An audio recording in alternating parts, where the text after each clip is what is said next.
ਨਾਨਕ ਨਾਮ ਚੜ੍ਹਦੀ ਕਲਾ ਤੇਰੇ ਭਾਣੇ ਸਰਬੱਤ ਦਾ ਭਲਾ। Welcome to the spiritual journey.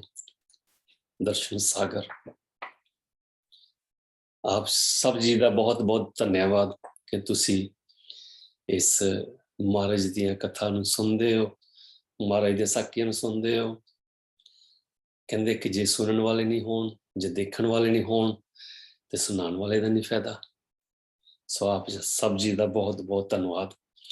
ਜਿਸ ਤਰ੍ਹਾਂ ਮੈਂ ਤੁਹਾਨੂੰ ਕਿਹਾ ਸੀਗਾ ਕਿ ਸਾਡੇ ਪਿਤਾ ਜੀ ਦਾਸ ਓਮ ਪ੍ਰਕਾਸ਼ ਜੀ, ਜਿਨ੍ਹਾਂ ਨੂੰ ਸਭ ਬਾਊ ਜੀ ਦੇ ਨਾਂ ਨਾਲ ਜਾਣਦੇ ਨੇ, ਤੇ ਮਹਾਰਾਜ ਜੀ ਨੇ ਕਿਰਪਾ ਕੀਤੀ, ਮਿਹਰ ਕੀਤੀ ਕਿ ਉਹਨਾਂ ਨੂੰ ਆਪਣਾ ਸੰਗ ਦਿੱਤਾ, ਆਪਣੇ ਨਾਲ ਰੱਖਿਆ ਤੇ ਉਹਨਾਂ ਨੂੰ ਕਿਹਾ ਕਿ ਤੁਸੀਂ ਓਮ ਜੀ ਸਾਡੀ ਦਾਸਤਾਨ ਲਿਖਣੀ ਹੈ। ਦਾਸਤਾਨ ਮੀਨਸ ਕਿ ਉਹਨਾਂ ਦੀ ਜੀਵਨੀ ਲਿਖਣੀ ਹੈ, ਜੋ ਕੁਛ ਵੀ ਘਟਨਾ ਹੁੰਦੀਆਂ ਨੇ ਉਹ ਤੁਸੀਂ ਕਲਮਬੰਦ ਕਰਨੀਆਂ ਨੇ।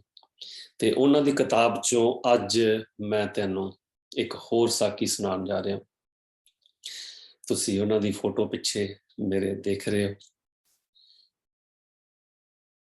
ਸਾਡੇ ਆਪਣੇ ਮਿਸ਼ਨ 'ਚ ਸੱਚਖੰਡ ਨਾਨਕ ਧਾਮ 'ਚ ਜਦੋਂ ਮਹਾਰਾਜ ਦਰਸ਼ਨ ਦਾਸ ਜੀ ਨੂੰ ਇਹ ਅਲਾਈਟਮੈਂਟ ਹੋਈ, ਜੋ ਕੱਲ 15 ਅਗਸਤ ਜੋਤੀ ਦਿਵਸ ਸੀ, 50ਵਾਂ ਵਰੇ ਜੋਤੀ ਦਿਵਸ ਮਨਾਇਆ ਗਿਆ ਬਟਾਲਾ ਦਰਬਾਰ 'ਚ, ਜਿੱਥੇ ਇਹ ਸ਼ੁਰੂਆਤ ਹੋਈ ਸੀਗੀ ਤੇ ਬਹੁਤ ਸੰਗਤਾਂ ਆਈਆਂ।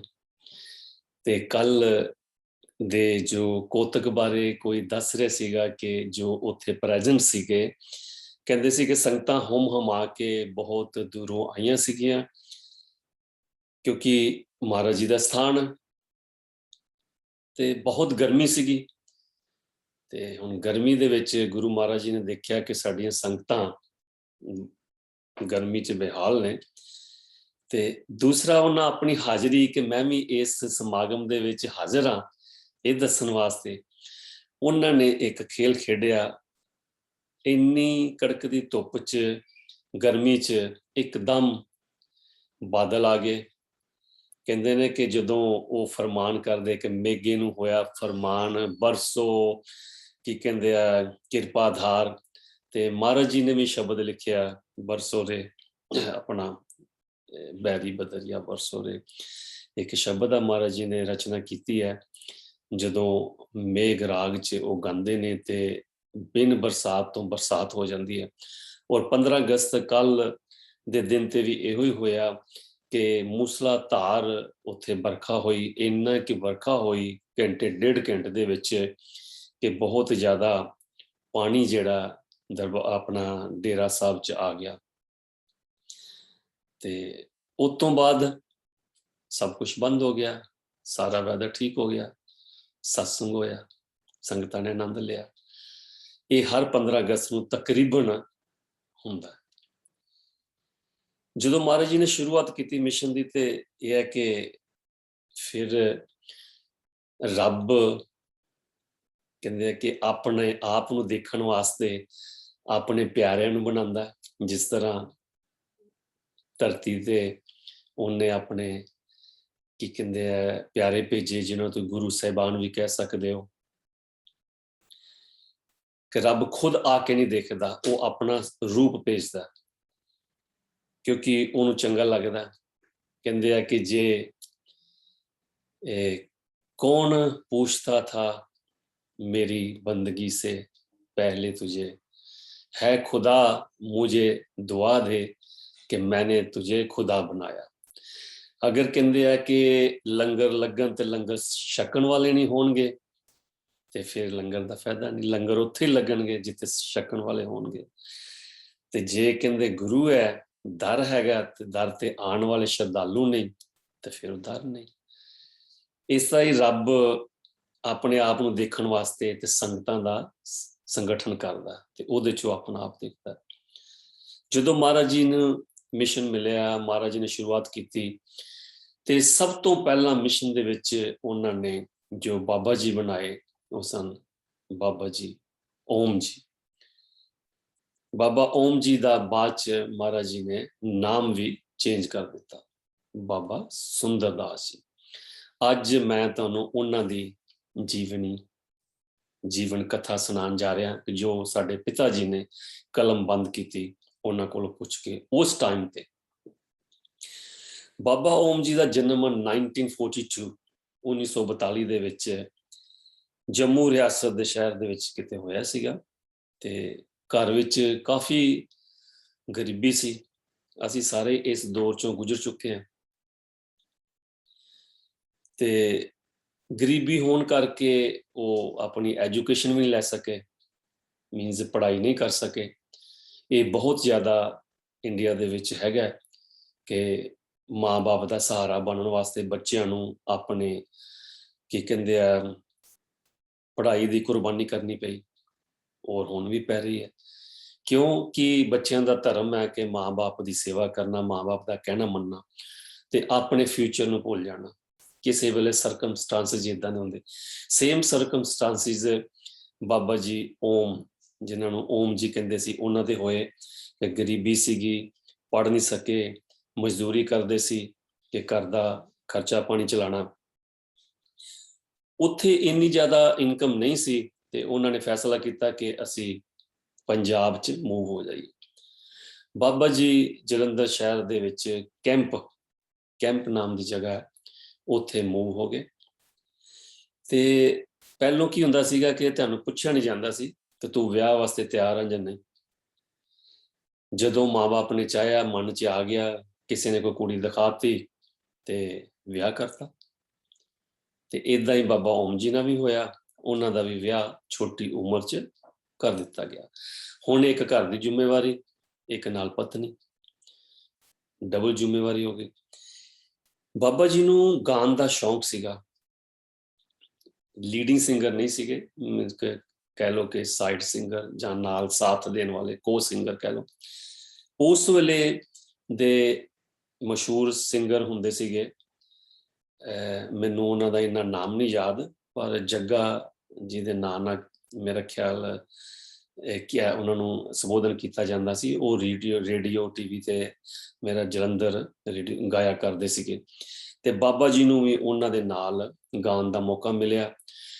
ਉਹ ਜਿਹੜੇ ਸਿੰਗਰ ਸੀਗੇ ਉਹ ਸ਼ਰਾਬ ਬਹੁਤ ਪੀਂਦੇ ਹੁੰਦੇ ਸੀਗੇ, ਤੇ ਕਹਿੰਦੇ ਆ ਕਿ ਜਿੰਨੇ ਵੀ ਕੋਈ ਕਲਾਕਾਰ, ਜ਼ਿਆਦਾ ਨਹੀਂ, ਮਤਲਬ ਕਿ 50-50 ਲਾ ਲਓ, ਕਲਾਕਾਰ ਜਾਂ ਕੋਈ ਵੀ ਆਰਟਿਸਟ, ਕਿਉਂਕਿ ਉਹਨਾਂ ਨੂੰ ਕੁਛ ਨਾ ਕੁਛ ਛੋਟੀ ਮੋਟੀ ਇਹ ਚੀਜ਼ ਲੱਗ ਜਾਂਦੀ ਹੈ ਜਿਨ੍ਹਾਂ ਨੂੰ ਅਸੀਂ ਨਸ਼ਾ ਕਹਿ ਦਿੰਦੇ ਹਾਂ।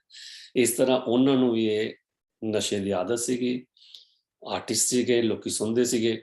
ਉਹਨਾਂ ਦੀ ਕੰਪਨੀ 'ਚ ਰਹਿਣ ਕਰਕੇ, ਜਿਸ ਤਰ੍ਹਾਂ ਕਹਿੰਦੇ ਨੇ ਜੈਸੀ ਸੰਗਤ ਵੈਸੀ ਪੰਗਤ, ਜੈਸੀ ਸੰਗਤ ਵੈਸੀ ਸੋਬਤ। ਤੇ ਬਾਬਾ ਜੀ ਵੀ ਆਪਣੇ ਆਪ ਨੂੰ ਬਚਾ ਨਹੀਂ ਸਕੇ ਤੇ ਬਾਬਾ ਜੀ ਵੀ ਉਹਨਾਂ ਨਾਲ ਲੱਗ ਗਏ, ਪੀਣ ਲੱਗ ਗਏ।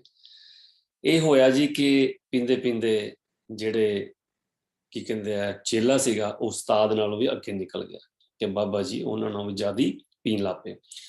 ਇਸ ਚੀਜ਼ ਨੂੰ ਦੇਖ ਕੇ ਉਹਨਾਂ ਦੀ ਮਾਤਾ ਜੀ ਬੜੇ ਪਰੇਸ਼ਾਨ ਸੀਗੇ ਕਿ ਕੀ ਹੋਏਗਾ। ਉਧਰੋਂ ਉਹਨਾਂ ਦੇ ਜੋ ਸੱਸ ਸੀਗੇ, ਉਹਨਾਂ ਨੂੰ ਉਸ ਸਮੇਂ ਦਾ ਪਤਾ ਸੀ ਕਿ ਉਹ ਮਹਾਰਾਜ ਜੀ ਨੂੰ ਮਿਲ ਚੁੱਕੇ ਸੀ, ਬਾਬਾ ਦਰਸ਼ਨ ਦਾਸ ਜੀ ਨੂੰ ਮਿਲ ਚੁੱਕੇ ਸੀ, ਕਿ ਉਹਨਾਂ ਦਿਨਾਂ 'ਚ ਮਹਾਰਾਜ ਜੀ ਨੂੰ ਰੀਸੈਂਟਲੀ ਨਵੀਂ ਤਾਕਤ ਪ੍ਰਵੇਸ਼ ਹੋਈ ਸੀ, ਕਹਿ ਲਓ ਕਿ ਉਹ ਤਾਕਤ ਜ਼ਾਹਰ ਹੋਈ ਸੀ।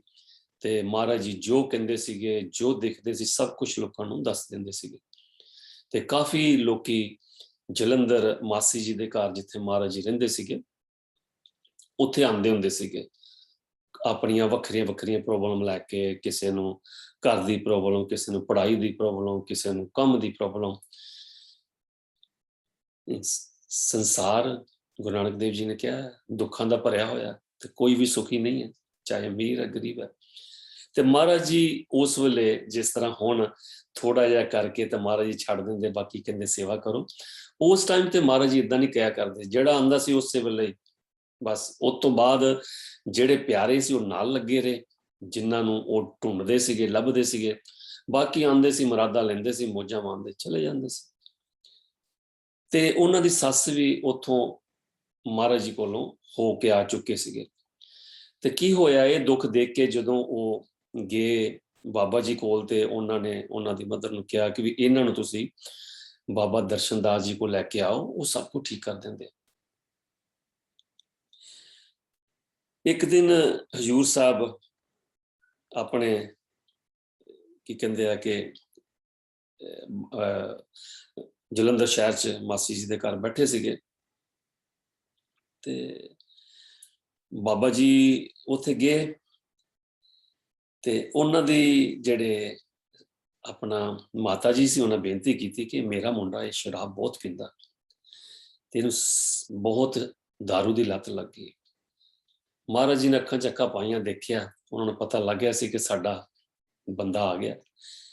उन्होंने उन्होंने कहा कि तुसी ना इन्हां दे पिता नूं भी नाल लैके आना ते फिर असीं गल करांगे। जदों दूसरे दिन वो अपने उन्हां दे पिता जी नूं भी लाल चंद नूं नाल लैके आए, बाबा ओम प्रकाश जी दे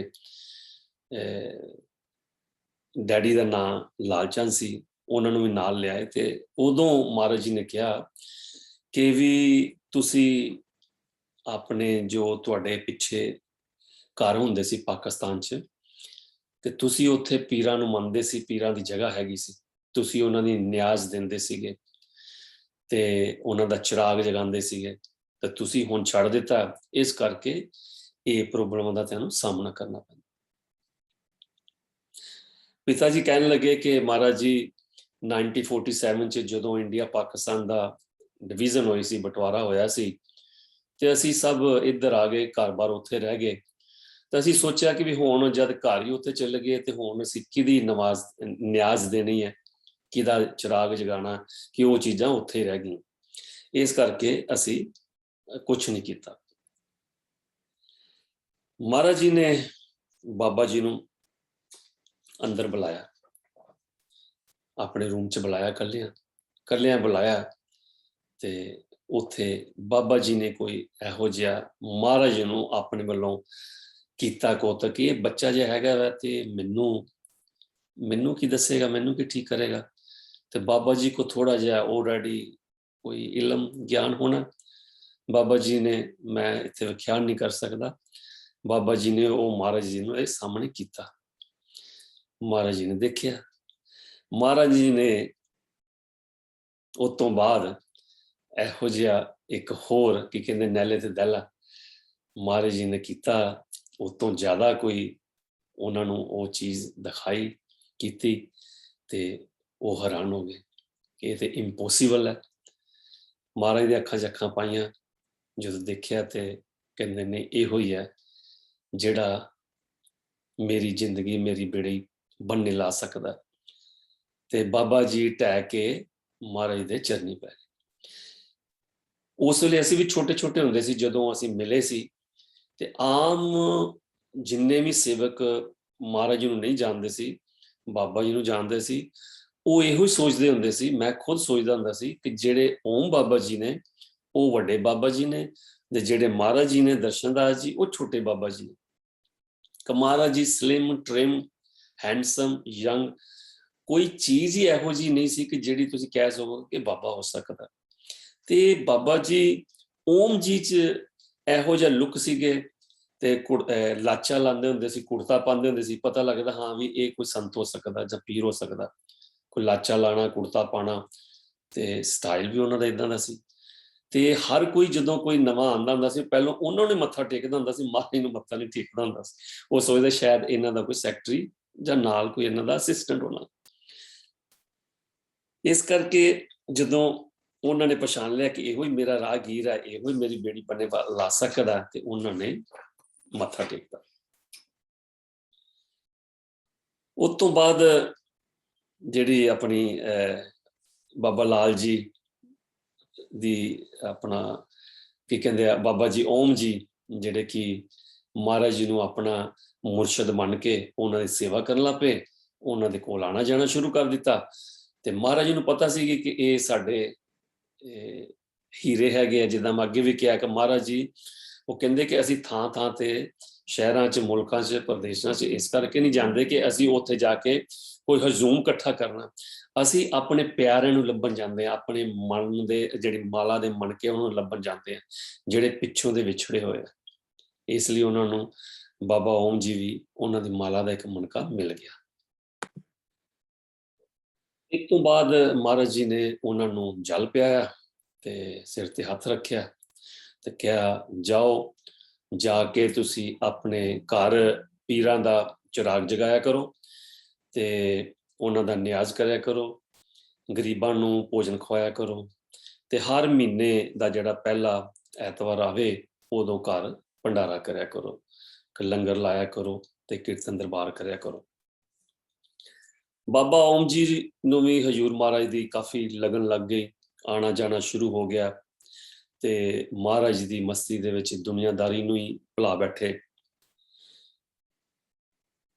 ਹਜ਼ੂਰ ਮਹਾਰਾਜ ਜੀ ਨੇ ਓਮ ਜੀ ਬਾਬਾ ਜੀ ਨੂੰ ਤੇ ਇੱਕ ਬਹੁਤ ਪਿਆਰ ਦੀ ਵਰਖਾ ਕਰ ਦਿੱਤੀ ਤੇ ਉਹਨਾਂ ਨੂੰ ਜ਼ਿੰਮੇਵਾਰੀ ਦੇ ਦਿੱਤੀ ਕਿ ਤੁਸੀਂ ਜਲੰਧਰ ਕਪੂਰਥਲੇ ਆਇਆ ਜਾਇਆ ਕਰੋ ਤੇ ਸੰਗਤਾਂ ਦੇ ਨਾਲ ਗੱਲਬਾਤ ਕਰਿਆ ਕਰੋ, ਜਿਹਨੂੰ ਤੁਸੀਂ ਜੋ ਕਹਿ ਦੋਗੇ ਉਹਦਾ ਦੁੱਖ ਕੱਟਿਆ ਜਾਏਗਾ। ਮਹਾਰਾਜ ਜੀ ਨੇ ਉਹਨਾਂ ਨੂੰ ਇਸ ਵਚਨ ਦੇ ਨਾਲ ਨਿਹਾਲ ਕਰਤਾ ਤੇ ਬਾਬਾ ਜੀ ਵੀ ਆਸ-ਪਾਸ ਦੇ ਜਿਹੜੇ ਪਿੰਡ ਸੀਗੇ ਉਹਨਾਂ 'ਚ ਜਾਣਾ ਤੇ ਮਹਾਰਾਜ ਜੀ ਵਾਂਗੂ ਹੀ ਮਹਾਰਾਜ ਨੇ ਸਮਝ ਲਓ ਕਿ ਆਪਣੀ ਪੂਰੀ ਜੋ ਕੀ ਕਹਿੰਦੇ ਰਹਿਮਤ ਉਹਨਾਂ ਤੇ ਕੀਤੀ ਸੀ ਕਿ ਮੈਂ ਵੀ ਅੱਖੀ ਦੇਖਿਆ ਕਿ ਉਹ ਵੀ ਮਹਾਰਾਜ ਜੀ ਵਾਂਗੂ ਜਦੋਂ ਕੋਈ ਆਂਦਾ ਸੀ ਉਹਨੂੰ ਦੇਖ ਕੇ ਦੱਸ ਦਿੰਦੇ ਸੀ ਕਿ ਤੈਨੂੰ ਕੀ ਹੋਇਆ ਤੇ ਇਹ ਕਿਹਨੇ ਕੀਤਾ ਤੇ ਕਿਹੜੇ ਬੰਦੇ ਨੇ ਕੀਤਾ। ਪਹਿਲੋਂ ਮਹਾਰਾਜ ਜੀ ਵੀ ਨਾਂ ਲੈ ਕੇ ਦੱਸ ਦਿੰਦੇ ਹੁੰਦੇ ਸੀ ਕਿ ਇਹ ਜੋ ਧਾਗਾ ਤਵੀਤ ਹੈ ਤੁਹਾਨੂੰ ਹੋਇਆ ਤੇ ਕਿਹਨੇ ਕੀਤਾ ਔਰ ਉਹ ਕਿੱਥੇ ਰਹਿੰਦਾ, ਉਹਦੀ ਨਿਸ਼ਾਨੀ ਕੀ ਹੈ।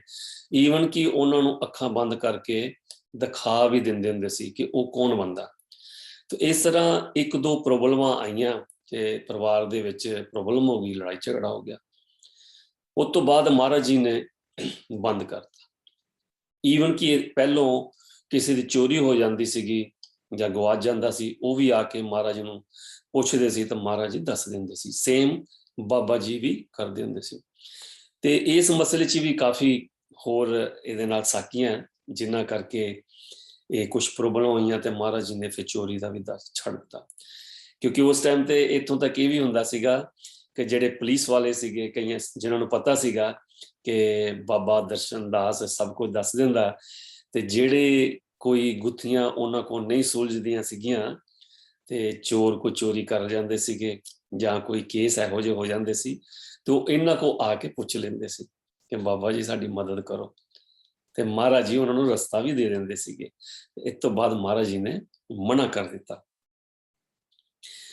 ਇਸ ਤਰ੍ਹਾਂ ਹੀ ਟਾਈਮ ਚੱਲਦਾ ਰਿਹਾ ਤੇ ਬਾਬਾ ਜੀ ਆਪਣਾ ਮਹਾਰਾਜ ਦੀ ਦਿੱਤੀ ਸਿੱਖਿਆ ਨਾਲ ਚੱਲਦੇ ਰਹੇ ਤੇ ਬਾਬਾ ਜੀ ਨੂੰ ਬੰਦਗੀ ਕਰਨ ਦਾ ਬਹੁਤ ਸ਼ੌਂਕ ਸੀ। ਇਹ ਬਾਬਾ ਜੀ ਜਿਹੜੇ ਨੇ ਸਭ ਬਾਬਾ ਜੀ ਚੋਂ ਇੱਕ ਐਸੇ ਬਾਬਾ ਜੀ ਸ੍ਰੇਸ਼ਟ ਨੇ ਜਿਨ੍ਹਾਂ ਨੇ ਸਭ ਤੋਂ ਜ਼ਿਆਦਾ ਬੰਦਗੀ ਕੀਤੀ, ਭੋਰੇ ਕੱਟੇ। ਭੋਰਾ ਹੁੰਦਾ ਕਿ ਤੁਹਾਨੂੰ ਇੱਕ ਅੰਧੇਰੇ ਕਮਰੇ 'ਚ ਰਹਿਣਾ ਹੁੰਦਾ ਤੇ ਸਿਰਫ ਬੰਦਗੀ ਕਰਨੀ ਉੱਥੇ ਤੁਸੀਂ।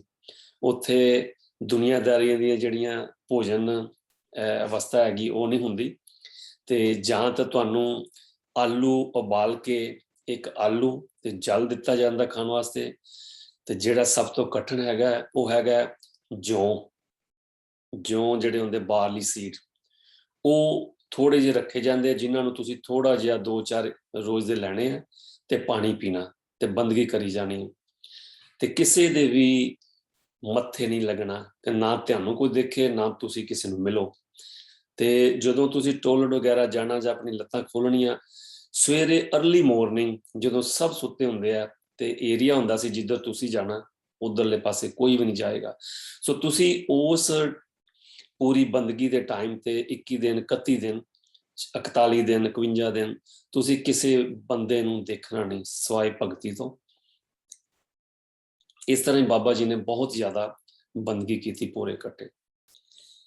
ਇੱਕ ਦਫਾ ਦਾ ਜ਼ਿਕਰ ਹੈ ਕਿ ਹਜ਼ੂਰ ਨੇ ਮਹਾਰਾਜ ਜੀ ਨੇ ਬਾਬਾ ਜੀ ਨੂੰ ਕਿਹਾ ਕਿ ਵੀ ਤੁਸੀਂ ਭੋਰੇ ਜ਼ਿਆਦਾ ਨਾ ਕੱਟੋ ਤੇ ਐਤਕੀ ਜਿਹੜਾ ਭੋਰਾ ਉਹ ਤੁਸੀਂ ਛੋਟਾ ਕੱਟਣਾ, ਤੁਸੀਂ ਬਾਹਰ ਆ ਜਾਓ। ਕੁਛ ਗੱਲ ਇਹੋ ਜਿਹੀ ਹੋਈ ਸੀ ਕਿ ਬਾਬਾ ਜੀ ਗੁੱਸੇ ਦੇ ਨਾਲ ਮਤਲਬ ਕਿ ਭੋਰੇ 'ਚ ਬੈਠ ਗਏ ਤੇ ਕਹਿੰਦੇ ਜੇ ਤੂੰ ਆਏਗਾ ਤਾਂ ਮੈਂ ਬਾਹਰ ਨਿਕਲਾਂਗਾ, ਮੈਂ ਨਹੀਂ ਆਣਾ। ਚਲੋ ਇਹ ਵੀ ਮੈਂ ਤੁਹਾਨੂੰ ਦੱਸਦਾ ਕਿ ਇਹ ਉਹ ਬਾਬਾ ਜੀ ਨੇ ਕਿ ਜਿਹੜੇ ਜਿੱਦ ਉਹ ਨਹੀਂ ਜਿੱਦਾਂ ਬੱਚੇ ਕਰਦੇ, ਇਹਨਾਂ ਦੀ ਜਿੱਦ ਸੀ। ਇਹਨਾਂ ਨੂੰ ਪਤਾ ਸੀ ਕਿ ਮਹਾਰਾਜ ਦਰਸ਼ਨ ਦਾਸ ਰੱਬ ਧਰਤੀ ਤੇ ਆਇਆ ਔਰ ਅਥਾਹ ਤਾਕਤ ਦਾ ਮਾਲਕ ਹੈ, ਜੋ ਚਾਹੇ ਕਰ ਸਕਦਾ, ਪਰ ਇਹਨੇ ਆਪਣੇ ਉੱਤੇ ਪਰਦਾ ਪਾਇਆ, ਲੋਕਾਂ ਨੂੰ ਜ਼ਾਹਰ ਨਹੀਂ ਹੋਣ ਦਿੰਦਾ। ਇਹ ਬੜੀ ਵਾਰੀ ਕਹਿੰਦੇ ਹੁੰਦੇ ਸੀ ਕਿ ਤੂੰ ਛਲੀਆ, ਤੂੰ ਆਪਣਾ ਰੂਪ ਕਿਉਂ ਨਹੀਂ ਦਿਖਾਉਂਦਾ, ਤੂੰ ਇਹ ਸੰਗਤਾਂ ਨੂੰ ਦੱਸਦਾ ਨਹੀਂ ਕੌਣ ਆ। ਤੇ ਮਹਾਰਾਜ ਜੀ ਨਾਰਾਜ਼ ਹੋ ਜਾਂਦੇ ਸੀ ਕਿ ਤੂੰ ਹੀ ਏਦਾਂ ਨਾ ਬੋਲਿਆ ਕਰੋ, ਕਹਿੰਦੇ ਨਹੀਂ, ਤੂੰ ਆਪਣਾ ਰੂਪ ਦੱਸ ਲੋਕਾਂ ਨੂੰ, ਤੂੰ ਕੌਣ ਆ। ਇਸ ਕਰਕੇ ਬਾਬਾ ਜੀ ਨੂੰ ਇਹ ਵੀ ਕਹਿੰਦੇ ਕਿ ਜਿੱਦੀ ਵੀ ਹੁੰਦੇ ਸੀ ਤੇ ਇਹਨਾਂ ਨੂੰ ਸਭ ਪਤਾ ਸੀਗਾ। ਇਹ ਗੁੱਸੇ ਹੋ ਕੇ ਭੋਰੇ 'ਚ ਬਾਬਾ ਜੀ ਬਹਿ ਗਏ। ਮਹਾਰਾਜ ਜੀ ਨੇ ਚਿੱਠੀ ਭੇਜੀ। ਉਸ ਵੇਲੇ ਕਮਿਊਨੀਕੇਸ਼ਨ ਕੀ ਹੁੰਦਾ ਸੀ ਕਿ ਅੰਦਰੋਂ ਇਹ ਚਿੱਠੀ ਲਿਖ ਕੇ ਬਾਹਰ ਡੋਰ ਥਾਣੀ ਭੇਜ ਦਿੰਦੇ ਹੁੰਦੇ ਸੀ। ਤੇ ਜਦੋਂ ਜਿਹੜੇ ਵੀ ਬਾਬਾ ਜੀ ਭੋਰੇ 'ਚ ਪੈਂਦੇ ਸੀ, ਇੱਕ ਬੰਦੇ ਦੀ ਡਿਊਟੀ ਹੁੰਦੀ ਸੀ ਬਾਹਰ, ਕਿ ਜਿਹੜਾ ਉਹਨਾਂ ਦਾ ਮੈਸੇਜ ਅੰਦਰੋਂ ਕੋਈ ਆਂਦਾ ਉਹਨੇ ਉਹ ਦੱਸਣਾ, ਉਹ ਜਿਹੜਾ ਉਹਨਾਂ ਨੂੰ ਜਲ ਕੁਝ ਚਾਹੀਦਾ ਉਹੀ ਬੰਦੇ ਨੇ ਦੇਣਾ ਜਿਹਦੀ ਬਾਹਰ ਡਿਊਟੀ ਹੁੰਦੀ ਸੀ, ਪਰ ਮਿਲਦੇ ਨਹੀਂ ਸੀਗੇ। ਬਾਬਾ ਜੀ ਨੂੰ ਕੁਝ ਆਂਦਾ ਨਹੀਂ ਸੀਗਾ, ਪਰ ਜਦੋਂ ਬਾਬਾ ਜੀ ਨੇ ਪਹਿਲੋਂ ਭੋਰੇ ਕੱਟੇ, ਅੰਦਰ ਬਾਬਾ ਜੀ ਨੂੰ ਪੜ੍ਹਨਾ ਆ ਗਿਆ, ਪੜ੍ਹਨਾ ਲਿਖਣਾ ਆ ਗਿਆ ਪਹਿਲੇ ਭੋਰੇ 'ਚ। ਕਿਉਂਕਿ ਜਦੋਂ ਭੋਰੇ 'ਚ ਪਏ ਸੀਗੇ ਤੇ ਉਹ ਕਹਿੰਦੇ ਮੈਂ ਮੈਸੇਜ ਕਿੱਦਾਂ ਭੇਜਾਂਗਾ, ਤੁਸੀਂ ਬੋਲ ਨਹੀਂ ਸਕਦੇ, ਬਾਹਰ ਕਹਿ ਨਹੀਂ ਸਕਦੇ ਮੈਨੂੰ ਇਹ ਚਾਹੀਦਾ।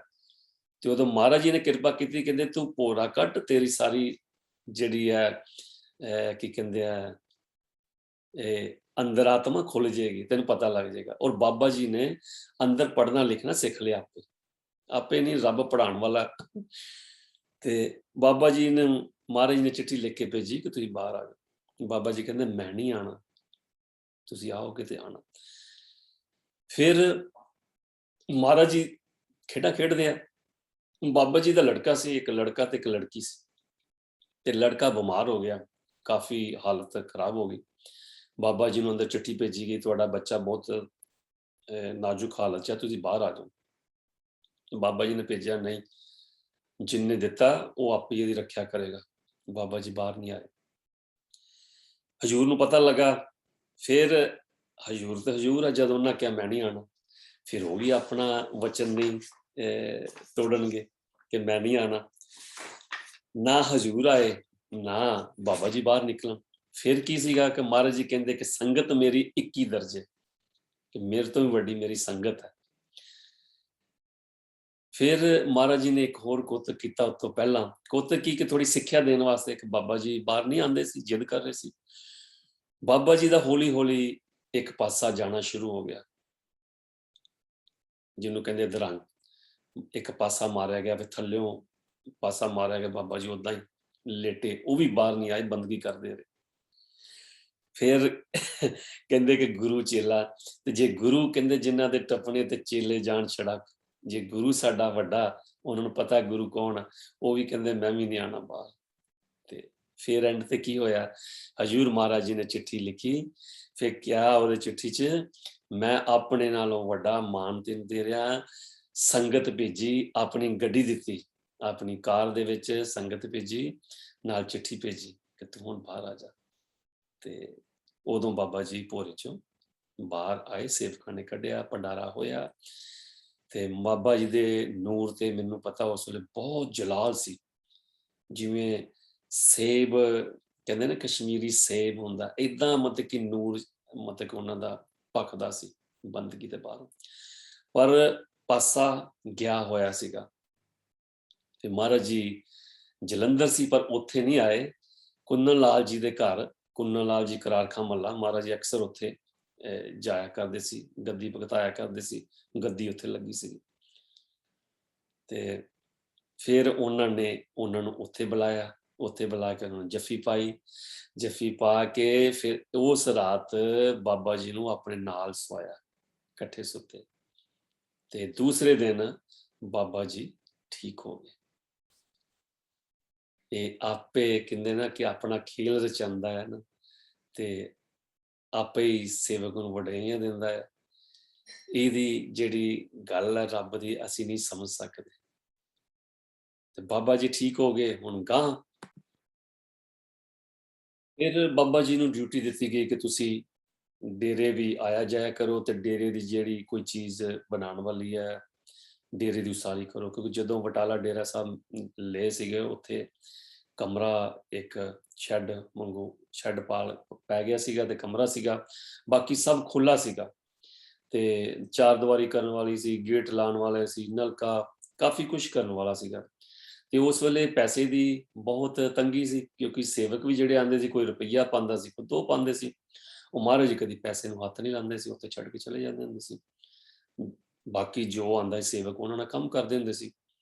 ਕਿ ਉਸ ਟਾਈਮ ਤੇ ਹੁਣ ਦੇ ਟਾਈਮ ਨਾਲ ਜ਼ਮੀਨ ਅਸਮਾਨ ਦਾ ਫਰਕ ਸੀ, ਪਰ ਉਹਦੀ ਰਹਿਮਤ। ਤੇ ਬਾਬਾ ਜੀ ਨੇ ਕਿਹਾ ਕਿ ਇੱਥੇ ਗੇਟ ਲਵਾਈਏ, ਤੇ ਸੇਵਕ ਆਪਣੇ ਜਿਹੜੇ ਉਸ ਟਾਈਮ ਤੇ ਸੀਗੇ, ਉਹਨਾਂ ਦੀ ਕੀ ਕਹਿੰਦੇ ਆ ਕਿ ਗੇਟ ਵਗੈਰਾ ਬਣਾਉਣ ਦੀ ਕੀ ਕਹਿੰਦੇ ਹੁੰਦੇ ਆ, ਕੰਮ ਸੀਗਾ ਉਹਨਾਂ ਦਾ, ਲੋਹੇ ਦਾ ਕੰਮ ਸੀ। ਗੇਟ, ਹੋਰ ਜਿਹੜੀਆਂ ਗਰਿੱਲਾਂ ਉਹ ਬਣਾਉਂਦੇ ਹੁੰਦੇ ਸੀਗੇ। ਤੇ ਬਾਬਾ ਜੀ ਨੇ ਉਹਨਾਂ ਨੂੰ ਕਿਹਾ ਕਿ ਵੀ ਇਹ ਕੰਮ ਕਰਨਾ, ਤੇ ਉਹਨਾਂ ਨੇ ਉਹਨਾਂ ਨੂੰ ਕਿਹਾ ਇੰਨਾ ਖਰਚਾ ਆਏਗਾ, ਪਰ ਬਾਬਾ ਜੀ ਨੇ ਕਿਹਾ ਕਿ ਮੇਰੇ ਕੋਲ ਇਕੱਲਾ 300 ਰੁਪਈਆ ਹੈ, ਤੇ ਮੈਂ ਤੈਨੂੰ 300 ਰੁਪਈਆ ਦਾਂਗਾ ਜੇ ਤੂੰ ਬਣਾ ਸਕਦਾ। ਉਹ ਕਹਿੰਦੇ ਠੀਕ ਹੈ। ਗੇਟ ਬਣ ਕੇ ਤਿਆਰ ਹੋ ਗਿਆ, ਤੇ ਉਹਨਾਂ ਕਿਹਾ ਜੀ ਇਹਦਾ ਖਰਚਾ ਜ਼ਿਆਦਾ ਆਇਆ, ਤੇ ਮੈਨੂੰ ਪੈਸੇ ਹੋਰ ਚਾਹੀਦੇ ਆ। ਬਾਬਾ ਜੀ ਨੇ ਕਿਹਾ ਬਈ ਮੇਰੇ ਕੋਲ ਤੇ ਉਹ ਹੋਰ ਪੈਸੇ ਨਹੀਂ ਹੈਗੇ, ਮੈਂ ਤੈਨੂੰ ਪਹਿਲਾਂ ਕਿਹਾ ਸੀ। ਉਹ ਸ਼ਖਸ, ਉਹ ਦਾਸ ਜੀ ਜਿਹੜੇ ਬਾਬਾ ਜੀ ਨੂੰ ਆਪਣੇ ਪਿਤਾ ਸਮਾਨ ਸਮਝਦੇ ਸੀਗੇ, ਗੁਰੂ ਤੇ ਹੈ ਹੀ ਹੈ ਸੀ, ਤੇ ਉਹ ਇੰਨੇ ਕੀ ਗੱਲ ਤੋਂ ਇਹਨਾਂ ਦੇ ਨਾਲ ਨਾਰਾਜ਼ ਹੋ ਗਏ। ਇਹਨਾਂ ਨਾਲ ਨਾਰਾਜ਼ ਹੋ ਗਏ, ਤੇ ਫਿਰ ਕੀ ਸੀਗਾ ਕਿ ਜਦੋਂ ਬੰਦਾ ਨਾਰਾਜ਼ ਹੁੰਦਾ ਤੇ ਕੋਈ ਵੀ ਉਹਨੂੰ ਪ੍ਰੋਬਲਮ ਆਉਂਦੀ ਹੈ ਜਾਂ ਕੋਈ ਗੱਲ ਹੁੰਦੀ, ਤਾਂ ਉਹਨੂੰ ਲੱਗਦਾ ਕਿ ਸ਼ਾਇਦ ਮੈਂ ਉਹਦੇ ਨਾਲ ਨਾਰਾਜ਼ ਹਾਂ, ਇਹ ਉਹਨੇ ਕੰਮ ਕੀਤਾ ਤਾਂ ਕਰਕੇ ਮੇਰਾ ਇਹ ਕੰਮ ਜਿਹੜਾ ਪੁੱਠਾ ਹੋ ਗਿਆ। ਕੋਈ ਵੀ, ਚਾਹੇ ਉਹ ਡਿੱਗ ਗਿਆ, ਚਾਹੇ ਉਹਦੇ ਘਰ ਦਾ ਕੋਈ ਜੀਅ ਬਿਮਾਰ ਹੋ ਗਿਆ, ਤਾਂ ਉਹਨੂੰ ਲੱਗਦਾ ਸ਼ਾਇਦ ਉਹਨੇ ਮੇਰੇ ਕੋਲ ਬਦਲਾ ਲੈਣ ਵਾਸਤੇ ਇਦਾਂ ਕੀਤਾ। ਗੁੱਸੇ ਦੇ ਕਾਰਨ ਕਿ ਵੀ ਮੈਨੂੰ ਪੈਸੇ ਹੋਰ ਨਹੀਂ ਮਿਲੇ, ਤੇ ਉਹ, ਉਹਨਾਂ ਦਾ ਨਾਂ ਸੀ ਮਹਿੰਦਰ ਸਿੰਘ ਜੀ। ਉਹ ਆਪਣੀ ਫੈਕਟਰੀ 'ਚ ਚਲੇ ਗਏ, ਜਿੱਥੇ ਉਹ ਕੰਮ ਕਰਿਆ ਕਰਦੇ ਸੀ। ਉੱਥੇ ਜਾ ਕੇ ਗੁੱਸੇ 'ਚ, ਉੱਥੇ ਹੈਂਡ ਪੰਪ ਸੀ, ਪਿਆਸ ਲੱਗੀ ਸੀ, ਪਾਣੀ ਪੀਣਾ ਸੀ। ਉਹ ਜਲਦੀ ਪਾਣੀ ਗੇੜਨ ਲੱਗੇ, ਤੇ ਕਿਤੇ ਜਿਹੜੀ ਨਲਕੇ ਦੀ ਹੱਥੀ ਹੁੰਦੀ ਹੈ, ਉਹਦਾ ਕੋਈ ਸਕਰੂ ਨਿਕਲ ਗਿਆ, ਉਹਦਾ ਪੇਚ ਨਿਕਲ ਗਿਆ। ਉਹ ਹੱਥੀ ਪੁੜਕ ਕੇ ਉਹਨਾਂ ਦੀ ਛਾਤੀ ਤੇ ਉੱਤੇ ਠਾ ਜਾ ਕੇ ਵੱਜੀ, ਤੇ ਉਹ ਜ਼ਮੀਨ ਤੇ ਡਿੱਗ ਪਏ। ਜ਼ਮੀਨ ਤੇ ਡਿੱਗ ਪਏ ਤੇ ਬੇਹੋਸ਼ ਹੋਣ ਲੱਗੇ। ਤੋ ਜਦੋਂ ਜ਼ਮੀਨ ਤੇ ਡਿੱਗੇ, ਸੱਟ ਲੱਗੀ, ਬੇਹੋਸ਼ ਹੋ ਗਏ, ਉਹਨਾਂ ਦੇ ਦਿਮਾਗ 'ਚ ਇਹੋ ਆਇਆ ਕਿ ਇਹ ਬਾਬਾ ਜੀ ਨੇ ਕਰਮ ਕੀਤਾ, ਇਹ ਬਾਬਾ ਜੀ ਨੇ ਕੀਤਾ, ਕਿਉਂਕਿ ਮੈਂ ਉਹਨਾਂ ਨਾਲ ਬੋਲ ਕੇ ਆਇਆ, ਉਹਨਾਂ ਨੇ ਮੇਰਾ ਕੰਮ ਪੁੱਠਾ ਕੀਤਾ। ਚਲੋ, ਕਹਿੰਦੇ ਆ ਨਾ ਕਿ ਸੇਵਕ ਭੁੱਲ ਜਾਂਦਾ ਕਿ ਜਿਹੜੇ ਗੁਰੂ ਦੇ ਮਗਰ ਲੱਗੇ ਆ, ਉਹ ਜਾਣਦਾ, ਉਹਨੂੰ ਸਭ ਕੁਝ ਪਤਾ, ਪਰ ਅਸੀਂ ਫਿਰ ਸ਼ਿਕਾਇਤਾਂ ਕਰਦੇ ਹਾਂ ਇੱਕ ਦੂਜੇ ਦੀਆਂ ਚੁਗਲੀਆਂ ਲਾਉਂਦੇ ਆ। ਇਸ ਤਰ੍ਹਾਂ ਉਹਨਾਂ ਨੇ ਵੀ ਕਿਹਾ ਕਿ ਚਲੋ ਮੈਂ ਨਾ ਮਹਾਰਾਜ ਨੂੰ ਦੱਸਦਾ, ਕਿ ਬਾਬਾ ਜੀ ਨੂੰ ਦੱਸਦਾ, ਇਹਨਾਂ ਦੀ ਸ਼ਿਕਾਇਤ ਲਾਉਂਦਾ, ਇਹਨਾਂ ਨੂੰ ਝਿੜਕਾਂ ਪੈਣਗੀਆਂ। ਤੇ ਇਹਨਾਂ ਨਹੀਂ ਪਤਾ ਕਿ ਗੁਰੂ ਅੱਗੇ ਜਾਣੇ ਜਾਣ, ਉਹਨੂੰ ਪਲ ਪਲ ਦੀ ਖਬਰ। ਉਹਨਾਂ ਕੋਲ ਗਏ, ਮਹਾਰਾਜ ਕੋਲ ਸ਼ਿਕਾਇਤ ਲਾਈ ਉਹਨਾਂ ਨੂੰ। ਤੇ ਵੱਡੇ ਮਹਾਰਾਜ ਜੀ ਦੀ ਇਹ ਇੱਕ ਖਾਸੀਅਤ ਹੁੰਦੀ ਸੀ ਕਿ ਇਹ ਉਸੇ ਵੇਲੇ ਹੀ ਨਹੀਂ ਕਹਿ ਦਿੰਦੇ, ਅੱਛਾ ਤੈਨੂੰ ਉਹਨੇ ਏਦਾਂ ਕੀਤਾ, ਓਕੇ। ਉਹ ਚਾਹੁੰਦੇ ਸੀ ਕਿ ਖੁਲਾਸਾ ਸਾਹਮਣੇ ਹੋਵੇ ਸਾਰਿਆਂ ਦੇ, ਤਾਂ ਕਿ ਜਿਹੜਾ ਸ਼ਖਸ ਗਲਤ ਹੈ ਉਹ ਸਾਰਿਆਂ ਦੇ ਵਿੱਚੋਂ ਜਦੋਂ ਬੇਇੱਜ਼ਤ ਹੋਏਗਾ, ਤੇ ਗਾਂ ਤੋਂ ਉਹ ਇਹ ਕੰਮ ਨਹੀਂ ਕਰੇਗਾ। ਉਹ ਅੰਦਰ ਵੜ ਕੇ ਚੁੱਪ ਚਪੀਤੇ ਨਹੀਂ ਇਦਾਂ ਕਰ ਦਿੰਦੇ। ਉਹਨਾਂ ਕਿਹਾ ਠੀਕ ਹੈ, ਮੀਟਿੰਗ ਬੁਲਾਓ। ਇਹ ਮੀਟਿੰਗ ਆਪਣਾ ਬੁਲਾਈ ਗਈ ਕਪੂਰਥਲਾ ਭਾਣੋਂ ਲੰਘੇ। ਉਸ ਮੀਟਿੰਗ 'ਚ ਉਹਨਾਂ ਨੇ ਆਪਣਾ ਇਹ ਸਾਰੀ ਬਿਆਨਤ ਕੀਤੀ, ਸ਼ਿਕਾਇਤ ਕੀਤੀ ਕਿ ਬਾਬਾ ਜੀ ਨੇ ਇਦਾਂ ਕੀਤਾ ਸੀ, ਇਦਾਂ ਕਿਹਾ ਸੀ, ਮੈਨੂੰ ਪੈਸੇ ਨਹੀਂ ਦਿੱਤੇ, ਮੁੜ ਕੇ ਮੇਰੇ ਤੇ ਸੱਟ ਲੱਗ ਗਈ, ਇਹਨਾਂ ਨੇ ਮੇਰੇ ਨਾਲ ਕੀਤਾ। ਉਸ ਵੇਲੇ ਮਹਾਰਾਜ ਜੀ ਨੇ ਉਹਨਾਂ ਨੂੰ ਪੁੱਛਿਆ ਕਿ ਬਾਬਾ ਜੀ ਨੂੰ ਤੁਸੀਂ ਕੀ ਸਮਝਦੇ? ਉਹਨਾਂ ਕਿਹਾ ਇਹਨਾਂ ਨੂੰ ਮੈਂ ਆਪਣਾ ਵੱਡਾ ਪਿਤਾ ਸਮਝਦਾ ਸੀ, ਇਹਨਾਂ ਨੂੰ ਆਪਣਾ ਭਰਾ ਸਮਝਦਾ ਸੀ, ਤੇ ਕਹਿੰਦੇ ਅੱਛਾ, ਫਿਰ ਆਪਣਾ ਗੁਰੂ ਸਮਝਦਾ ਸੀ।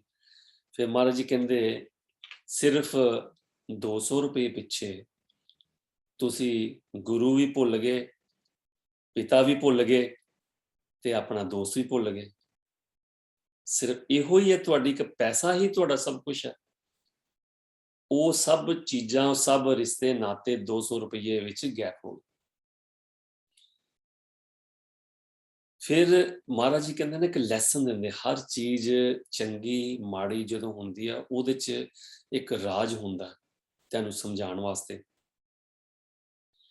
ਫਿਰ ਮਹਾਰਾਜ ਜੀ ਨੂੰ ਪਤਾ ਕਿ ਇਹ ਵੀ ਬੱਚਾ ਮੇਰਾ, ਇਹ ਵੀ ਮੇਰਾ ਬੱਚਾ, ਨਾ ਉਹਨੇ ਛੱਡ ਕੇ ਜਾਣਾ, ਨਾ ਉਹਨੇ ਛੱਡ ਕੇ ਜਾਣਾ। ਮਹਾਰਾਜ ਜੀ ਕਹਿੰਦੇ, ਓਏ ਸੰਤ, ਭਰਾ ਤੇ ਪਿਓ ਪੈਸਿਆਂ ਨਾਲ ਨਹੀਂ ਖਰੀਦੇ ਜਾਂਦੇ, ਇੱਕ ਮੰਡੀ 'ਚ ਨਹੀਂ ਮਿਲਦੇ, ਤੇ ਤੂੰ ਇਹਨਾਂ ਨੂੰ, ਇਸ ਰਿਸ਼ਤੇ ਨੂੰ ਪੈਸੇ ਨਾਲ ਤੋਲਿਆ। ਅੱਖਾਂ ਖੁੱਲ ਗਈਆਂ। ਫਿਰ ਕੀ ਸੀਗਾ ਕਿ ਉਹਨਾਂ ਨੇ ਮਾਫੀ ਮੰਗ ਲਈ। ਮਾਫੀ ਮੰਗ ਲਈ, ਚਲੋ ਗੱਲ ਕੀ ਕਹਿੰਦੇ, ਮਹਾਰਾਜ ਜੀ ਨੇ ਦੋਨਾਂ ਦੀ ਰੱਖਣੀ ਹੈ, ਉਹਨਾਂ ਵਾਸਤੇ ਦੋਨੇ ਬਰਾਬਰ ਨੇ। ਇਸ ਤੋਂ ਬਾਅਦ ਇੱਕ ਹੋਰ ਇੱਕ ਐਸੀ ਸਾਖੀ ਹੈ, ਜਿਸ ਤਰ੍ਹਾਂ ਮੈਂ ਕਿਹਾ ਕਿ ਜਿਸ ਤਰ੍ਹਾਂ ਮਹਾਰਾਜ ਜੀ ਜੋ ਚਾਹੁੰਦੇ ਸੀ ਕਰ ਦਿੰਦੇ ਸੀ, ਇੰਨੀ ਰਹਿਮਤ ਸੀ, ਉਹਨਾਂ ਨੇ ਫੁੱਲ ਕਿਰਪਾ ਬਾਬਾ ਜੀ ਤੇ ਵੀ ਕਰ ਦਿੱਤੀ ਸੀ। ਬਾਬਾ ਜੀ ਵੀ ਜੋ ਚਾਹੁੰਦੇ ਸੀ ਕਿਸੇ ਦਾ ਕੁਝ ਕਰਨਾ, ਉਹ ਕਰ ਦਿੰਦੇ ਸੀ। ਖੁਰਲੇ ਕਿੰਗਰੇ ਜਲੰਧਰ ਸ਼ਹਿਰ ਦੇ ਵਿੱਚ ਇੱਕ ਛੋਟਾ ਜਿਹਾ ਕਸਬਾ ਹੈਗਾ, ਤੇ ਉੱਥੇ ਕੋਈ ਫੈਮਿਲੀ ਨੇ ਬੁਲਾਇਆ ਤੇ ਉਹਨਾਂ ਦੇ ਘਰ ਔਲਾਦ ਨਹੀਂ ਹੁੰਦੀ ਸੀ। ਬਾਬਾ ਜੀ ਗਏ ਤੇ ਉੱਥੇ ਜਦੋਂ ਉਹਨਾਂ ਨੇ ਦੇਖਿਆ ਕਿ ਔਲਾਦ ਕਿਉਂ ਨਹੀਂ ਹੁੰਦੀ, ਔਰ ਦੂਸਰਾ ਉੱਥੇ ਪਹਿਰਾ ਸੀਗਾ ਚੀਜ਼ਾਂ ਦਾ ਜਿਨ੍ਹਾਂ ਨੇ ਉਹਨਾਂ ਨੂੰ ਜਕੜ ਰੱਖਿਆ ਸੀ। ਕਹਿੰਦੇ ਆ ਨਾ ਕਿ ਤੁਹਾਡੇ ਮਾੜੇ ਦਿਨ, ਜਦੋਂ ਤੁਸੀਂ ਸਭ ਕੁਝ ਕਰਦੇ ਹੋ, ਹਰ ਉਹ ਚੀਜ਼ ਕਰਦੇ ਹੋ ਜਿਹਦੇ ਨਾਲ ਹਰ ਚੀਜ਼ ਆ ਸਕਦੀ ਹੈ, ਮਿਲ ਸਕਦੀ ਹੈ, ਪਰ ਘਰ 'ਚ ਬਰਕਤ ਨਹੀਂ ਪੈਂਦੀ, ਉਲਟਾ ਹੀ ਹੋ ਜਾਂਦਾ, ਸਭ ਕੁਝ ਉਲਟਾ ਹੀ ਹੋ ਜਾਂਦਾ। ਉੱਥੇ ਫਿਰ ਕਿਸੇ ਨਾ ਕਿਸੇ ਦੂਸਰੀ ਆਤਮਾ ਦਾ ਵਾਸ ਹੁੰਦਾ, ਜਾਂ ਕਿਸੇ ਨੇ ਤੁਹਾਡੇ ਤੇ ਕੋਈ ਇਹੋ ਜਿਹੀ ਚੀਜ਼ ਕਰਵਾਈ ਜਿਹੜਾ ਤੁਹਾਡੇ ਨਾਲ ਲੱਗਦਾ, ਤੁਹਾਡੇ ਨਾਲ ਜੈਲਸ ਕਰਦਾ। ਇਸ ਕਰਕੇ ਇਹ ਪ੍ਰੋਬਲਮਾਂ ਆਉਂਦੀਆਂ ਕਿ ਜਦੋਂ ਤੁਸੀਂ ਉਹ ਕਰਦੇ ਹੋ, ਬਾਕੀ ਲੋਕੀ ਵੀ ਕਰਦੇ ਆ, ਉਹਨਾਂ ਦੀ ਤਰੱਕੀ ਹੋ ਜਾਂਦੀ ਹੈ, ਉਹਨਾਂ ਦਾ ਬਿਲਡਅਪ ਹੋ ਜਾਂਦਾ, ਤੁਹਾਡਾ ਕੁਝ ਨਹੀਂ ਹੁੰਦਾ, ਤੁਸੀਂ ਫਿਰ ਦੁਖੀ ਤੇ ਦੁਖੀ, ਤੁਸੀਂ ਫਿਰ ਖਾਲੀ ਤੇ ਖਾਲੀ। ਉਦੋਂ ਇਹ ਕਿਸੇ ਨਾ ਕਿਸੇ ਨੇ ਜਿਹੜਾ ਤੁਹਾਨੂੰ ਸੱਜਣ ਮਿੱਤਰ ਨਹੀਂ ਚੰਗਾ ਸਮਝਦਾ ਜਾਂ ਲੱਗਦਾ ਤੁਹਾਨੂੰ ਬਰਬਾਦ ਕਰਨਾ ਚਾਹੁੰਦਾ, ਉਹ ਕਿਸੇ ਕੋਲੋਂ ਇਹ ਪੁੱਠੀਆਂ ਸਿੱਧੀਆਂ ਚੀਜ਼ਾਂ ਕਰਵਾ ਕੇ ਤੁਹਾਡੇ ਤੇ ਛੱਡ ਦਿੰਦੇ। ਉਸ ਘਰ 'ਚ ਵੀ ਇਹੋ ਸੀਗਾ।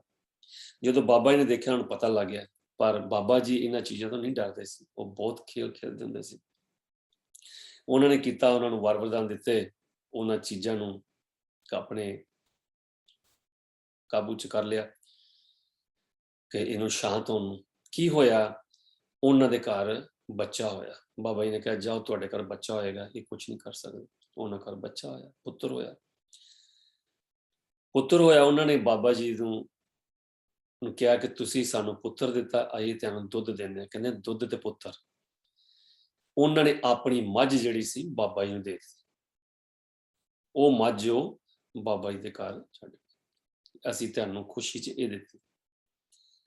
ਜਦੋਂ ਮਹਾਰਾਜ ਜੀ ਨੂੰ ਪਤਾ ਲੱਗਾ, ਮਹਾਰਾਜ ਜੀ ਆਏ ਤੇ ਉਹ ਕਹਿੰਦੇ ਕਿ ਇਹ ਤੂੰ ਕਿਹੜਾ ਸੌਦਾ ਕਰਕੇ ਆਇਆ? ਕਿ ਰੱਬ ਦੇ ਘਰ 'ਚ ਵਪਾਰ ਨਹੀਂ ਹੁੰਦੇ। ਉਹਨਾਂ ਨੂੰ ਪੁੱਤਰ ਦਿੱਤਾ ਤੇ ਇਹ ਸਭ ਕੁਝ ਨਾਲ ਲੈ ਕੇ ਆ ਗਿਆ। ਬਾਬਾ ਜੀ ਨੂੰ ਸਮਝ ਨਹੀਂ ਲੱਗੀ। ਉਹ ਕਹਿੰਦੇ ਇਹਨੂੰ ਵੇਚ ਕੇ ਮੱਝ ਨੂੰ, ਤੇ ਇਹਦੇ ਜਿਹੜੇ ਪੈਸੇ ਮਿਲਣ ਉਹ ਕਿਸੇ ਧਰਮ ਸਥਾਨ ਤੇ ਦਾਨ ਕਰੇ। ਉਹ ਸਮਝੇ ਨਹੀਂ ਕਿ ਇੱਕ ਪਾਸੇ ਮੈਂ ਲੈ ਕੇ ਆਇਆ, ਕਹਿੰਦੇ ਤਜਾਰਤ ਨਹੀਂ ਕਰਨੀ, ਦੂਸਰੇ ਪਾਸੇ ਕਹਿੰਦੇ ਇਹ ਮੱਝ ਨੂੰ ਵੇਚ ਕੇ ਤੇ ਪੈਸੇ ਜਿਹੜੇ ਆ ਕਿਸੇ ਧਰਮ ਸਥਾਨ ਤੇ ਪਾਇਆ। ਮਹਾਰਾਜ ਨੇ ਪੁੱਛਿਆ, ਫਿਰ ਮਹਾਰਾਜ ਨੇ ਦੱਸਿਆ, ਜਿਨ੍ਹਾਂ ਨੂੰ ਤੂੰ ਸ਼ਾਂਤ ਕਰਕੇ ਆਇਆ, ਉਹਦੇ ਚੋਂ ਕੱਢ ਕੇ ਆਇਆ, ਉਹ ਇਹ ਨੇ, ਇਹਦੇ ਵਿੱਚ ਨੇ, ਇਹਨੂੰ ਤੂੰ ਨਾਲ ਲੈ ਕੇ ਆ ਗਿਆ, ਔਰ ਇਹਨਾਂ ਨੇ ਤੇਰਾ ਕੁਝ ਨਹੀਂ ਛੱਡਣਾ। ਠੀਕ ਹੈ, ਇਹ ਇਸ ਕਰਕੇ ਠੀਕ ਹੈ ਕਿ ਤੇਰੇ ਪਿੱਛੇ ਕੋਈ ਤੇਰਾ ਖਸਮ ਹੈ, ਨਹੀਂ ਤਾਂ ਹੁਣ ਨੂੰ ਬਰਬਾਦੀ ਹੋ ਜਾਂਦੀ। ਇਹ ਮੱਝ ਤੇਰੇ ਪਿੱਛੇ ਆਈ ਸੀ, ਪਰ ਤੂੰ ਹੁਣ ਇਹਦੇ ਨਾਲ ਨਹੀਂ ਜਾਣਾ, ਅੱਗੇ ਤੇਰੇ ਇਹਦੇ ਨਾਲ ਨਹੀਂ ਜਾਣਾ। ਜਦੋਂ ਤੂੰ ਅੱਗੇ ਅੱਗੇ ਜਾਏਗਾ, ਤੇਰੇ ਮਗਰ ਮਗਰ ਹੀ ਜਾਏਗੀ, ਇਸ ਕਰਕੇ ਤੇਰੇ ਮਗਰ ਆ ਗਏ ਜਿਹੜੇ ਤੂੰ ਉਹਨਾਂ ਚੋਂ ਕੱਢੇ। ਫਿਰ ਸੇਵਕਾਂ ਨੂੰ ਹੁਕਮ ਦਿੱਤਾ ਗਿਆ ਵੀ ਤੁਸੀਂ ਇਹ ਮੱਝ ਨੂੰ ਲੈ ਕੇ ਚੱਲ ਜਾਓ। ਉਹ ਮੱਝ ਜਾਵੇ ਨਾ, ਉਹ ਮਾਰੇ, ਕੋਈ ਵੀ ਉਹਨੂੰ ਕਾਬੂ ਕਰਨ ਦੇ ਵਿੱਚ ਸਫਲ ਨਹੀਂ ਹੋਇਆ। ਹਾਰ ਕੇ ਜਿੱਦਾਂ ਮਹਾਰਾਜ ਨੇ ਕਿਹਾ ਸੀ, ਫਿਰ ਬਾਬਾ ਜੀ ਗਏ ਅੱਗੇ ਅੱਗੇ, ਬਾਬਾ ਜੀ ਤੁਰਨ ਲੱਗ ਪਏ, ਪਿੱਛੇ ਪਿੱਛੇ ਮੱਝ ਤੁਰਨ ਲੱਗ ਪਈ। ਮੱਝ ਨੂੰ ਵੇਚਿਆ ਤੇ ਪੈਸੇ ਜਿਹੜੇ ਆ ਧਰਮ ਸਥਾਨ ਤੇ ਪਾ ਦਿੱਤੇ। ਇਹ ਹੈ ਕੋਈ ਜਾਣਦਾ, ਉਹਨੂੰ ਸਭ ਪਤਾ। ਕਿਉਂ? ਮਹਾਰਾਜ ਜੀ ਕਹਿੰਦੇ ਸੀ ਕਿ ਜਦੋਂ ਤੁਸੀਂ ਕਿਸੇ ਦਾ ਕਸ਼ਟ ਕੱਢਦੇ ਹੋ, ਉਹ ਤੁਹਾਡੇ ਤੇ ਆਂਦਾ, ਤੁਹਾਡੇ ਕੋਲ, ਤੇ ਇਹ ਉਹੀ ਸਹਿ ਸਕਦਾ ਜਿਹਦੇ ਕੋਲ ਕੁਝ ਹੈ। ਇਸ ਕਰਕੇ ਅਸੀਂ ਬਾਬਾ ਜੀ ਸੰਤਾਂ ਮਹਾਤਮਾ ਕੋਲ ਜਾਂਦੇ, ਕਿਉਂਕਿ ਉਹਨਾਂ ਨੂੰ ਸਹਾਰਨ ਦੀ, ਉਹਨਾਂ ਨੂੰ ਕਾਬੂ ਕਰਨ ਦੀ ਸ਼ਕਤੀ ਹੁੰਦੀ, ਪਾਵਰ ਹੁੰਦੀ ਹੈ। ਦੂਸਰਾ, ਮਹਾਰਾਜ ਜੀ ਕਹਿੰਦੇ ਸੀ ਕਿ ਨਾਨਕ ਧਾਮ ਹੈ, ਇੱਥੇ ਤਜਾਰਤ ਨਹੀਂ ਹੁੰਦੀ ਕਿ ਜੇ ਤੁਸੀਂ ਆਏ ਹੋ ਕੋਈ ਦੁੱਖ ਲੈ ਕੇ, ਉਹ ਤੁਹਾਡਾ ਠੀਕ ਹੋ ਗਿਆ ਜਾਂ ਇਹ ਠੀਕ ਕਰ ਦਿੱਤਾ, ਤੇ ਉਸ ਤੋਂ ਬਾਅਦ ਅਸੀਂ ਤੁਹਾਡੇ ਕੋਲ, ਤੁਸੀਂ ਸਾਨੂੰ ਆ ਦਿੱਤਾ ਸੀ ਉਹ ਲੈ ਲਈਏ। ਸੌਦਾ ਨਹੀਂ ਹੁੰਦਾ। ਹਾਂ, ਜੋ ਤੁਹਾਡੀ ਭਾਵਨਾ ਗੋਲਕ ਹੈ, ਦਾਨ ਪਾਣਾ, ਦਾਨ ਪਾਓ, ਜੋ ਕਰਨਾ ਕਰੋ, ਪਰ ਤੁਹਾਡੇ ਨਾਲ ਅੱਟਾ ਸੱਟਾ ਨਹੀਂ ਹੋਏਗਾ, ਕਿਉਂਕਿ ਇਹ ਬਿਜ਼ਨਸ ਨਹੀਂ ਹੈ। ਸੋ ਇਸ ਲਈ ਇਹਦੇ 'ਚ ਸਾਨੂੰ 2-3 ਵੱਖਰੇ ਲੈਸਨ ਮਿਲਦੇ ਆ। ਜਿਸ ਤਰ੍ਹਾਂ ਮੈਂ ਕਿਹਾ ਕਿ ਮਹਾਰਾਜ ਜੀ ਹਰ ਗੱਲ 'ਚ ਰਾਜ ਹੁੰਦਾ ਸੀ। ਉਹ ਰਾਜ ਇਹ ਹੁੰਦਾ ਸੀ ਕਿ ਸਾਨੂੰ ਜਿਹਦੇ ਨਾਲ ਵਾਪਰ ਰਹੀ ਆ ਉਹਨੂੰ ਸਮਝਾਉਣਾ, ਤੇ ਜਿਹੜੇ ਨਾਲ ਬੈਠੇ ਆ ਉਹਨਾਂ ਨੂੰ ਵੀ ਸਿੱਖਿਆ ਦੇਣੀ ਕਿ ਗਾਂ ਤੋਂ ਉਹ ਇਸ ਰਸਤੇ ਨਾ ਚੱਲਣ, ਇਹ ਕੰਮ ਨਾ ਕਰਨ। ਅੱਗੇ ਸਾਡੀ ਹੈ ਕਿ ਅਸੀਂ ਇਹ 'ਚੋਂ ਕੀ ਸਮਝਣਾ ਕੀ ਨਹੀਂ। ਮਹਾਰਾਜ ਜੀ ਤਾਂ ਹਰ ਪਲ ਤੇ ਹਰ ਗੱਲ ਨਾਲ ਸਾਨੂੰ ਸਮਝਾਉਂਦੇ ਆ, ਅਲਰਟ ਕਰਦੇ ਆ। ਬਾਬਾ ਜੀ ਵੱਖਰੇ ਥਾਵਾਂ ਤੇ, ਵੱਖਰੇ ਜਗ੍ਹਾ ਤੇ ਸਤਸੰਗ ਵਗੈਰਾ, ਸਤਸੰਗ ਤਾਂ ਨਹੀਂ, ਰੱਬ ਦੀਆਂ ਗੱਲਾਂ ਕਰਦੇ ਹੁੰਦੇ ਸੀ। ਸਤਸੰਗ ਘੱਟ ਕਰਦੇ, ਪਰ ਰੱਬ ਦੀਆਂ ਗੱਲਾਂ, ਤੇ ਉਹਨਾਂ ਨੂੰ ਵੀ ਗਾਉਣ ਦਾ ਹੁੰਦਾ ਸੀ, ਡੱਬਾ ਫੜ ਕੇ ਉਹ ਵੀ ਗਾਉਣਾ ਸ਼ੁਰੂ ਕਰ ਦਿੰਦੇ ਸੀ। ਦਮਾਂ ਦਮ ਮਸਤ ਕਲੰਦਰ ਅਲੀ ਦਮ ਦਮ ਦੇ ਅੰਦਰ, ਲਾਜ ਮੇਰੀ ਪੱਤ ਰੱਖਿਓ ਬਲਾ ਝੂਲੇ ਲਾਲਮ। ਕਵਾਲੀਆਂ ਗਾਣੀਆਂ ਬਹੁਤ ਸ਼ੌਂਕ ਸੀ, ਮਸਤੀ ਚ ਆ ਜਾਂਦੇ ਸੀ। ਫਿਰ ਮਹਾਰਾਜ ਜੀ ਨੇ ਉਹਨਾਂ ਨੂੰ ਕਿਹਾ ਕਿ ਬਾਬਾ ਜੀ ਤੁਸੀਂ ਹੁਣ ਇੱਥੋਂ ਦਿੱਲੀ ਆ ਜਾਓ। ਬਾਬਾ ਜੀ ਦਿੱਲੀ ਆ ਗਏ। ਬਾਬਾ ਜੀ ਦਿੱਲੀ ਆ ਗਏ ਤੇ ਦਿੱਲੀ ਤੋਂ ਮਹਾਰਾਜ ਜੀ ਨੇ ਕਿਹਾ ਕਿ ਪਰਤਾਪੁਰ ਡੇਰਾ, ਦਿੱਲੀ ਤੋਂ ਬਾਅਦ ਜਿਹੜੇ ਉਸ ਸਾਈਡ ਤੇ ਡੇਰੇ ਬਣੇ, ਪਰਤਾਪੁਰ, ਮੇਰਠ ਡੇਰਾ, ਉੱਥੇ ਦੀ ਵੀ ਇੱਕ ਸਾਖੀ ਹੈਗੀ ਹੈ ਕਿ ਜਿਨ੍ਹਾਂ ਨੇ ਉਹ ਜ਼ਮੀਨ ਮਹਾਰਾਜ ਜੀ ਨੂੰ ਦਾਨ ਦਿੱਤੀ ਡੇਰੇ ਵਾਸਤੇ। ਮਹਾਰਾਜ ਜੀ ਨੇ ਉਹਨਾਂ ਨੂੰ ਉੱਥੇ ਕਿਹਾ ਕਿ ਭੋਰਾ ਕੱਟੋ। ਬਾਬਾ ਜੀ ਨੇ ਉੱਥੇ ਵੀ ਭੋਰਾ ਕੱਟਿਆ। ਜਿਸ ਤਰ੍ਹਾਂ ਮੈਂ ਕਿਹਾ, ਇਹ ਪਹਿਲੇ ਬਾਬਾ ਜੀ ਨੇ ਜਿਨ੍ਹਾਂ ਨੇ ਬਹੁਤ ਜ਼ਿਆਦਾ ਭੋਰੇ ਕੱਟੇ, ਮਹਾਰਾਜ ਜੀ ਨੇ ਪ੍ਰੋਪਰ ਭੋਰੇ ਕਟਾਏ। ਭੋਰਾ ਕੱਟਣ ਤੋਂ ਬਾਅਦ ਜਦੋਂ ਇਹਨਾਂ ਨੂੰ ਬਾਹਰ ਕੱਢਿਆ ਗਿਆ ਤੇ ਮਹਾਰਾਜ ਜੀ ਕਹਿੰਦੇ ਕਿ ਓਮ, ਯਾਰ ਤੂੰ ਬਹੁਤ ਸੁੰਦਰ ਲੱਗਦਾ ਯਾਰ। 2 ਵਾਰੀ ਕਿਹਾ, ਓਮ ਤੂੰ ਤਾਂ ਬਹੁਤ ਸੁੰਦਰ ਲੱਗਦਾ ਯਾਰ। ਉਸ ਤੋਂ ਬਾਅਦ ਮਹਾਰਾਜ ਨੇ ਕਿਹਾ, ਕਹਿੰਦੇ ਯਾਰ ਅੱਜ ਤੋਂ ਤੇਰਾ ਨਾਂ ਨਾ ਬਾਬਾ ਸੁੰਦਰ ਦਾਸ। ਸੋ ਓਮ ਜੀ ਤੋਂ ਕੱਟ ਕੇ ਉਹਨਾਂ ਦਾ ਰੁਤਬਾ ਬਾਬਾ ਸੁੰਦਰ ਦਾਸ ਜੀ ਦੇ ਨਾਂ ਨਾਲ ਮਹਾਰਾਜ ਨੇ ਸਪੁਰਦ ਕਰ। ਉਸ ਦਿਨ ਤੋਂ ਬਾਬਾ ਜੀ ਸੁੰਦਰ ਦਾਸ ਹੋ ਗਏ। ਤੇ ਫਿਰ ਮੇਰਠ ਦੀ ਗੱਦੀ ਜਿਹੜੀ ਹੈ, ਮੇਰਠ ਦੀ ਜ਼ਿੰਮੇਵਾਰੀ ਬਾਬਾ ਜੀ ਨੂੰ ਦੇ ਦਿੱਤੀ। ਜਦੋਂ ਕਹਿੰਦੇ ਆ ਕਿ ਆਮ ਇਨਸਾਨ ਵੀ ਕੋਈ ਤਰੱਕੀ ਕਰਦਾ ਤੇ ਲੋਕਾਂ ਦੀ ਅੱਖਾਂ 'ਚ ਆਉਂਦਾ, ਤੇ ਜਿਹੜੇ ਉਹਨਾਂ ਨਾਲ ਲੱਗਣ ਵਾਲੇ ਹੁੰਦੇ ਉਹਨਾਂ 'ਚ ਜੈਲਸੀ ਆ ਜਾਂਦੀ ਹੈ। ਬਜਾਏ ਕਿ ਉਹ ਇਹ ਦੇਖਣ ਇਹਨੇ ਤਰੱਕੀ ਕਿੱਦਾਂ ਕੀਤੀ ਹੈ ਤੇ ਮੈਂ ਵੀ ਤਰੱਕੀ ਕਰਾਂ, ਜਾਂ ਇਹਦੇ ਕੋਲ ਪੁੱਛਾਂ ਕਿ ਕੀ ਰਾਜ ਹੈ, ਮੈਂ ਵੀ ਉੱਤੇ ਚੱਲਾਂ, ਉਹ ਡਿੱਗਣਾ ਚਾਹੁੰਦੇ ਆ। ਉਹ ਕੁਛ ਨਾ ਕੁਛ ਤੁਹਾਡਾ ਖਰਾਬ ਕਰਨਾ ਚਾਹੁੰਦੇ ਹੁੰਦੇ ਆ। ਤੇ ਜਿਹਦਾ ਸਾਹਿਬ ਡਾਡਾ ਹੁੰਦਾ ਨਾ, ਉਹਨੂੰ ਕੋਈ ਨਹੀਂ ਮਾਰ ਸਕਦਾ। ਇਸ ਤਰ੍ਹਾਂ ਹੀ ਬਾਬਾ ਹੋਮ ਜੀ ਨਾਲ ਹੋਇਆ। ਕਾਫੀ ਕੋਤਕ ਕਰਿਆ ਕਰਦੇ ਸੀ, ਜੋ ਕਰ ਚਾਹੁੰਦੇ ਸੀ ਕਰ ਦਿੰਦੇ ਸੀ। ਸੇਵਕ ਬਹੁਤ ਠੀਕ ਹੁੰਦੇ ਸੀ। ਮੀਨਸ ਪੁੱਛੋ ਕੁਝ ਨਾ ਕਿ ਉਹਨਾਂ ਦੀ ਸ਼ੋਹਰਤ ਮਹਾਰਾਜ ਜੀ ਵਾਂਗੂ ਕਾਫੀ ਹੋਣ ਲੱਗ ਪਈ। ਇਸ ਤਰ੍ਹਾਂ ਹੀ ਕਿਸੇ ਦੀ ਉਹਨਾਂ ਦੇ ਨਾਲ ਕੋਈ ਲੱਗ ਡਰ ਸੀ, ਕੋਈ ਨਹੀਂ ਚਾਹੁੰਦਾ ਸੀਗਾ। ਇਹ ਸਭ ਕੁਝ ਦੇਖ ਨਹੀਂ ਸਿਖਾਉਂਦਾ ਸੀਗਾ ਕੋਈ, ਕਿ ਜਦੋਂ ਕੋਈ ਉੱਨਤੀ ਤੇ ਜਾਂਦਾ, ਬੜੇ ਥੋੜੇ ਲੋਕੀ ਹੈ ਜਿਹੜੇ ਕਹਿੰਦੇ ਵੈਰੀ ਨਾਈਸ, ਪਰ ਜ਼ਿਆਦਾ ਕਹਿੰਦੇ ਆ ਕਿ ਕਿਉਂ ਚਲੇ ਗਿਆ, ਇਹ ਕਿਉਂ ਫੇਮਸ ਹੋ ਗਿਆ, ਇਹਨੂੰ ਕਿਉਂ ਇਹ ਮਿਲ ਗਿਆ, ਮੈਨੂੰ ਕਿਉਂ ਨਹੀਂ ਮਿਲਿਆ। ਇਦਾਂ ਜਿਹੜੇ ਇਹਨਾਂ ਨਾਲ ਲੱਗਦੇ ਸੀ, ਉਹਨਾਂ ਨੇ ਇਹਨਾਂ ਨੂੰ ਕਿਸੇ ਤਰੀਕੇ ਦੁੱਧ ਦੇ ਵਿੱਚ ਜ਼ਹਿਰ ਪਾਤਾ। ਤੇ ਬਾਬਾ ਜੀ ਦਾ ਸ਼ੁਰੂ ਤੋਂ ਇੱਕ ਤਗਾਜ਼ ਸੀਗਾ ਕਿ ਜਦੋਂ ਵੀ ਉਹ ਕੋਈ ਖਾਂਦੇ ਸੀ ਪੀਂਦੇ ਸੀ, ਬਸ ਉਦੋਂ ਧੰਨ ਦਰਸ਼ਨ ਹੀ ਹੁੰਦਾ ਸੀ, ਧੰਨ ਦਰਸ਼ਨ ਹੀ ਹੁੰਦਾ ਸੀ। ਉਹ ਕਹਿੰਦੇ ਸੀ ਕਿ ਮੇਰਾ ਦਰਸ਼ਨ ਨਾ ਹਰ ਕਲਮ 'ਚ, ਹਰ ਪਲ 'ਚ ਵਸਦਾ, ਕਿ ਜੋ ਮੈਂ ਖਾਂਦਾ ਉਹਦੀ ਇਜਾਜ਼ਤ ਨਾ, ਜੋ ਮੈਂ ਪੀਂਦਾ ਉਹਦੀ ਇਜਾਜ਼ਤ ਨਾ, ਇਹ ਉਹਨੂੰ ਲੱਗਦਾ। ਉਦਣ ਵੀ ਜਿਹੜਾ ਦੁੱਧ 'ਚ ਜ਼ਹਿਰ ਪਾ ਕੇ ਉਹਨੂੰ ਦਿੱਤਾ ਤੇ ਬਾਬਾ ਜੀ ਨੇ ਧੰਨ ਦਰਸ਼ਨ ਕੀਤਾ। ਕਹਿੰਦੇ ਆ ਕਿ ਬਾਬਾ ਜੀ ਨੂੰ ਪਤਾ ਲੱਗ ਗਿਆ ਸੀ, ਪਰ ਬਾਬਾ ਜੀ ਨੇ ਦੇਖਿਆ ਉਹਨੂੰ ਇਹ ਦੱਸਣ ਵਾਸਤੇ ਕਿ ਮੇਰਾ ਜਿਹੜਾ ਮਾਲਕ ਹੈ ਪਿੱਛੇ ਉਹ ਵੱਡਾ ਹੈ, ਤੇਰੇ ਇਸ ਧੋਖੇ ਨਾਲੋਂ ਉਹ ਵੱਡਾ ਹੈ। ਤੇ ਮੈਂ ਇਹ ਤੈਨੂੰ ਦੱਸਣ ਵਾਸਤੇ ਕਿ ਉਹ ਜ਼ਹਿਰ ਨੂੰ ਵੀ ਅੰਮ੍ਰਿਤ ਬਣਾ ਦੇਗਾ, ਮੈਂ ਪੀ ਲੈਣਾ। ਇਹ ਬਾਬਾ ਜੀ ਦੀ ਸੋਚ ਸੀ। ਉਹਨਾਂ ਇਹ ਨਹੀਂ ਕਿਹਾ ਕਿ ਤੂੰ ਜ਼ਹਿਰ ਕਿਉਂ ਪਾਇਆ, ਉਹਨਾਂ ਪੀ ਲਿਆ। ਉਹਨਾਂ ਪੀ ਲਿਆ ਤੇ ਇਹ ਸਭ ਜੋ ਧੰਨ ਦਰਸ਼ਨ ਕੀਤਾ, ਇਹ ਸਭ ਮਹਾਰਾਜ ਜੀ ਦਰਸ਼ਨ ਦਾਸ ਦੇ ਉੱਪਰ ਆ ਗਿਆ।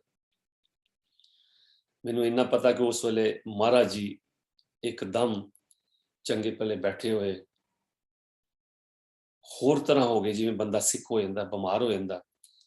ਤੇ ਉਹਨਾਂ ਦਾ ਜਿਹੜਾ ਰੰਗ ਵੀ ਹੈ, ਚਿਹਰਾ ਵੀ ਹੈ, ਥੋੜਾ ਜਿਹਾ ਸ਼ਾਮ ਰੰਗ ਨਹੀਂ ਹੋ ਜਾਂਦਾ, ਕਹਿੰਦਾ ਨੀਲਾ, ਏਦਾਂ ਹੋ ਗਿਆ। ਤੇ ਉਸ ਵੇਲੇ ਨਹੀਂ ਪੁੱਛਿਆ ਉਹਨੇ ਕੀ ਗੱਲ ਹੋਈ, ਕਹਿੰਦੇ ਕੁਛ ਨਹੀਂ, ਕਹਿੰਦੇ ਕੋਈ ਨਹੀਂ, ਕਹਿੰਦੇ ਸਾਡੇ ਕਿਸੇ ਸੇਵਕ ਦੇ ਉੱਤੇ ਭਾਰੀ ਮੁਸੀਬਤ ਆ ਗਈ। ਸੋ ਉਧਰ ਬਾਬਾ ਜੀ ਨੇ ਜ਼ਹਿਰ ਪੀ ਲਿਆ ਤੇ ਬਾਬਾ ਜੀ ਦੀ ਹਾਲਤ ਖਰਾਬ ਹੋ ਗਈ, ਕਿਉਂਕਿ ਜਿਹਦਾ ਜ਼ਹਿਰ ਅਸਰ ਕਰਦਾ ਸੀ ਉਹ ਡਾਊਨ ਹੋ ਗਏ। ਇਧਰੋਂ ਮਹਾਰਾਜ ਜੀ ਨੇ ਕੌਤਕ ਖੇਡਿਆ ਕਿ ਉਹਨਾਂ ਨੂੰ ਉਲਟੀਆਂ ਸ਼ੁਰੂ ਕਰਵਾਤੀ। ਬਾਬਾ ਜੀ ਦੀਆਂ ਉਲਟੀਆਂ ਸ਼ੁਰੂ ਹੋ ਗਈਆਂ ਉਸੇ ਵੇਲੇ, ਲਗਾਤਾਰ ਜੋ ਅੰਦਰ ਸੀ ਸਭ ਖਾਲੀ ਹੋ ਗਿਆ। ਬਾਬਾ ਜੀ ਲੇਟ ਕੇ ਸੌਂ ਗਏ, ਪਰ ਬਾਬਾ ਜੀ ਠੀਕ ਹੋ ਗਏ ਉਸ ਤੋਂ ਬਾਅਦ। ਇਧਰ ਮਹਾਰਾਜ ਜੀ ਇੱਕ ਦਿਨ ਪੂਰਾ ਮਹਾਰਾਜ ਜੀ ਨੇ ਸਭ ਕੁਝ ਚੱਲਿਆ। ਫਿਰ ਦੂਸਰੇ ਦਿਨ ਮਹਾਰਾਜ ਨੇ ਦੱਸਿਆ ਕਿ ਸਾਡੇ ਸੇਵਕ ਤੇ ਭਾਰੀ ਮੁਸੀਬਤ ਆ ਗਈ, ਕਿਸੇ ਨੇ ਉਹਨਾਂ ਨੂੰ ਜ਼ਹਿਰ ਦਿੱਤਾ। ਤੇ ਕਹਿੰਦੇ ਉਹ ਪਾਗਲ ਨੇ ਸਾਡਾ ਨਾਂ ਲੈ ਕੇ ਪੀ ਲਿਆ, ਸਾਨੂੰ ਵੀ ਪਰਖਣ ਵਾਸਤੇ। ਉਹ ਬੜੀ ਵਾਰੀ ਕਿਹਾ ਕਰਦੇ ਸੀ, ਓਮ ਏਦਾਂ ਨਾ ਕਰਿਆ ਕਰ, ਤੂੰ ਜਿੱਦ ਨਾ ਕਰਿਆ ਕਰ। ਤੇ ਉਹ ਕਹਿੰਦਾ ਸੀ, ਨਹੀਂ, ਮੈਨੂੰ ਪਤਾ ਤੂੰ ਕੌਣ ਹੈ, ਤੂੰ ਬਚਾ ਸਕਦਾ, ਤੂੰ ਸਭ ਕੁਝ ਕਰ ਸਕਦਾ, ਇਸ ਕਰਕੇ ਮੈਨੂੰ ਕਿਸੇ ਦਾ ਡਰ ਨਹੀਂ ਹੈਗਾ। ਮੈਨੂੰ ਜਿੱਦਣ ਤੂੰ ਚਾਹੇਗਾ ਉਦਣ ਮੌਤ ਆਣੀ ਹੈ, ਇਸ ਤੋਂ ਬਿਨਾਂ ਨਹੀਂ ਮੌਤ ਆ ਸਕਦੀ। ਇਹ ਬਾਬਾ ਓਮ ਜੀ ਦੀ। ਇਸ ਤੋਂ ਬਾਅਦ ਕਹਿੰਦੇ ਨੇ ਕਿ ਬਾਬਾ ਓਮ ਜੀ, ਕਿਉਂਕਿ ਮਹਾਰਾਜ ਜੀ ਕਹਿੰਦੇ ਸੀ ਕਿ ਤੂੰ ਕਹਿਣਾ ਨਹੀਂ ਮੰਨਦਾ, ਮਹਾਰਾਜ ਜੀ ਨੇ ਯੂਨੀਫਾਰਮ ਲਵਾਈ, ਪਰ ਬਾਬਾ ਜੀ ਨੇ ਯੂਨੀਫਾਰਮ ਨਹੀਂ ਪਾਈ। ਕਿਉਂ? ਜਦੋਂ ਇਹਨਾਂ ਨੂੰ ਸੁੰਦਰਦਾਸ ਦਾ ਬਾਬਾ ਜੀ ਦਾ ਖਿਤਾਬ ਦਿੱਤਾ ਸੀ, ਉਦੋਂ ਇਹਨਾਂ ਨੂੰ ਕਾਲਾ ਚੋਲਾ ਤੇ ਹਰੀ ਟੋਪੀ ਦਿੱਤੀ ਸੀ, ਉਹ ਪਵਾਈ ਸੀਗੀ। ਇਹਨਾਂ ਨੇ ਉਸ ਤੋਂ ਬਾਅਦ ਉਹ ਨਹੀਂ ਛੱਡੀ, ਇਹਨਾਂ ਨੇ ਉਹੋ ਹੀ ਰੱਖਿਆ ਆਪਣਾ ਪਹਿਰਾਵਾ। ਤੇ ਜਦੋਂ ਯੂਨੀਫਾਰਮ ਲਾਈ, ਸਾਰਿਆਂ ਨੇ ਕਹਿਣਾ ਯੂਨੀਫਾਰਮ ਇਹੋ ਹੀ ਬਾਬਾ ਜੀ ਸੀ ਜਿਹੜੇ ਯੂਨੀਫਾਰਮ ਨਹੀਂ ਪਾਉਂਦੇ। ਕਹਿੰਦੇ ਮੈਂ ਤੇਰਾ ਉਹ ਰੂਪ ਆ ਜੋ ਤੂੰ ਮੈਨੂੰ ਬਣਾਇਆ ਸੀ, ਮੈਂ ਇਹਨਾਂ ਨੂੰ ਨਹੀਂ ਮੰਨਦਾ। ਸੋ ਇਹ ਗੁੱਸੇ ਹੋ ਕੇ ਪੰਜਾਬ ਚਲੇ ਗਏ ਸੀ। ਪੰਜਾਬ ਆਪਣਾ ਦੁੱਖ ਕਰਦੇ ਰਹੇ, ਦੁੱਖ ਦੂਰ ਕਰਦੇ ਰਹੇ, ਇਬਾਦਤ ਕਰਦੇ ਰਹੇ। ਤੇ ਇੱਕ ਵਾਰੀ ਦੀ ਗੱਲ ਹੈ ਕਿ ਕਹਿੰਦੇ ਕਿ ਇਹ ਜਾ ਰਹੇ ਸੀਗੇ ਤੇ ਡੇਰੇ ਵਾਸਤੇ ਜਗ੍ਹਾ ਲੱਭਦੇ ਸੀ ਕਿ ਮੈਂ ਡੇਰਾ ਬਣਾਵਾਂ, ਛੋਟੀ ਜਿਹੀ ਕਿਤੇ ਜਗ੍ਹਾ ਬਣਾਵਾਂ। ਮੈਨੂੰ ਜ਼ਿਆਦਾ ਪੂਰੀ ਵਿਸਤਾਰ 'ਚ ਉਹਦਾ ਪਤਾ ਨਹੀਂ ਹੈ, ਪਰ ਛੋਟੀ ਜੇ ਮੈਂ ਤੁਹਾਨੂੰ ਸੁਣਾਉਣਾ ਜਿੰਨਾ ਮੈਨੂੰ ਪਤਾ, ਜੋ ਮੈਂ ਸੁਣਿਆ ਸੀਗਾ ਕਿ ਉੱਥੇ ਆਪਣਾ ਮਿਲਟਰੀ ਦਾ ਕੋਈ ਏਰੀਆ ਸੀਗਾ ਤੇ ਉਹਦੇ ਨਾਲ ਇੱਕ ਜਗ੍ਹਾ ਖਾਲੀ ਸੀਗੀ, ਇੱਕ ਕੋਠਾ ਬਣਿਆ ਹੋਇਆ ਸੀਗਾ, ਤੇ ਉਹ ਇਹਨਾਂ ਦੀ ਨਜ਼ਰ ਚੜਿਆ।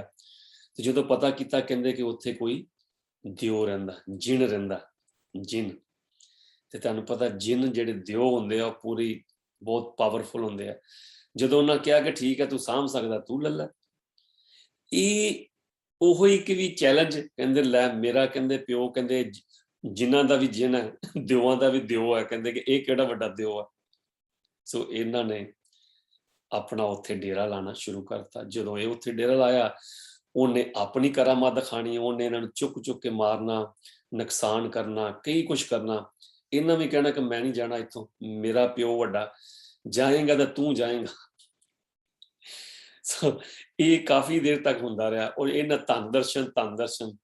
ਤੇ ਮਹਾਰਾਜ ਜੀ ਬੜੀ ਵਾਰੀ ਦੱਸਦੇ ਹੁੰਦੇ ਸੀ, ਕਹਿੰਦੇ ਕਿ ਜਦੋਂ ਸੇਵਕ ਦੇ ਕੋਈ ਕਸ਼ਟ ਆਉਂਦਾ ਨਾ, ਤੇ ਉਹ ਆਪਣੇ ਗੁਰੂ ਦਾ ਨਾਮ ਲੈਂਦਾ ਨਾ ਮਨ ਤੋਂ, ਉਹ ਕਸ਼ਟ ਗੁਰੂ ਕੋਲ ਚਲੇ ਜਾਂਦਾ। ਤੇ ਇਹ ਸਾਰੇ ਕਸ਼ਟ ਮਹਾਰਾਜ ਨੂੰ ਮਿਲਦੇ ਰਹਿੰਦੇ ਸੀ, ਮਹਾਰਾਜ ਦੇ ਸਰੀਰ ਤੇ ਨਿਸ਼ਾਨ ਪੈਂਦੇ ਹੁੰਦੇ ਸੀ।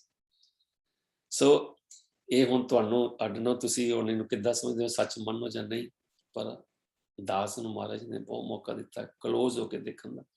ਇਹ ਉਹਨਾਂ ਦੇ ਸਰੀਰ ਤੇ ਹੁੰਦੇ ਸੀ। ਕਿਉਂ?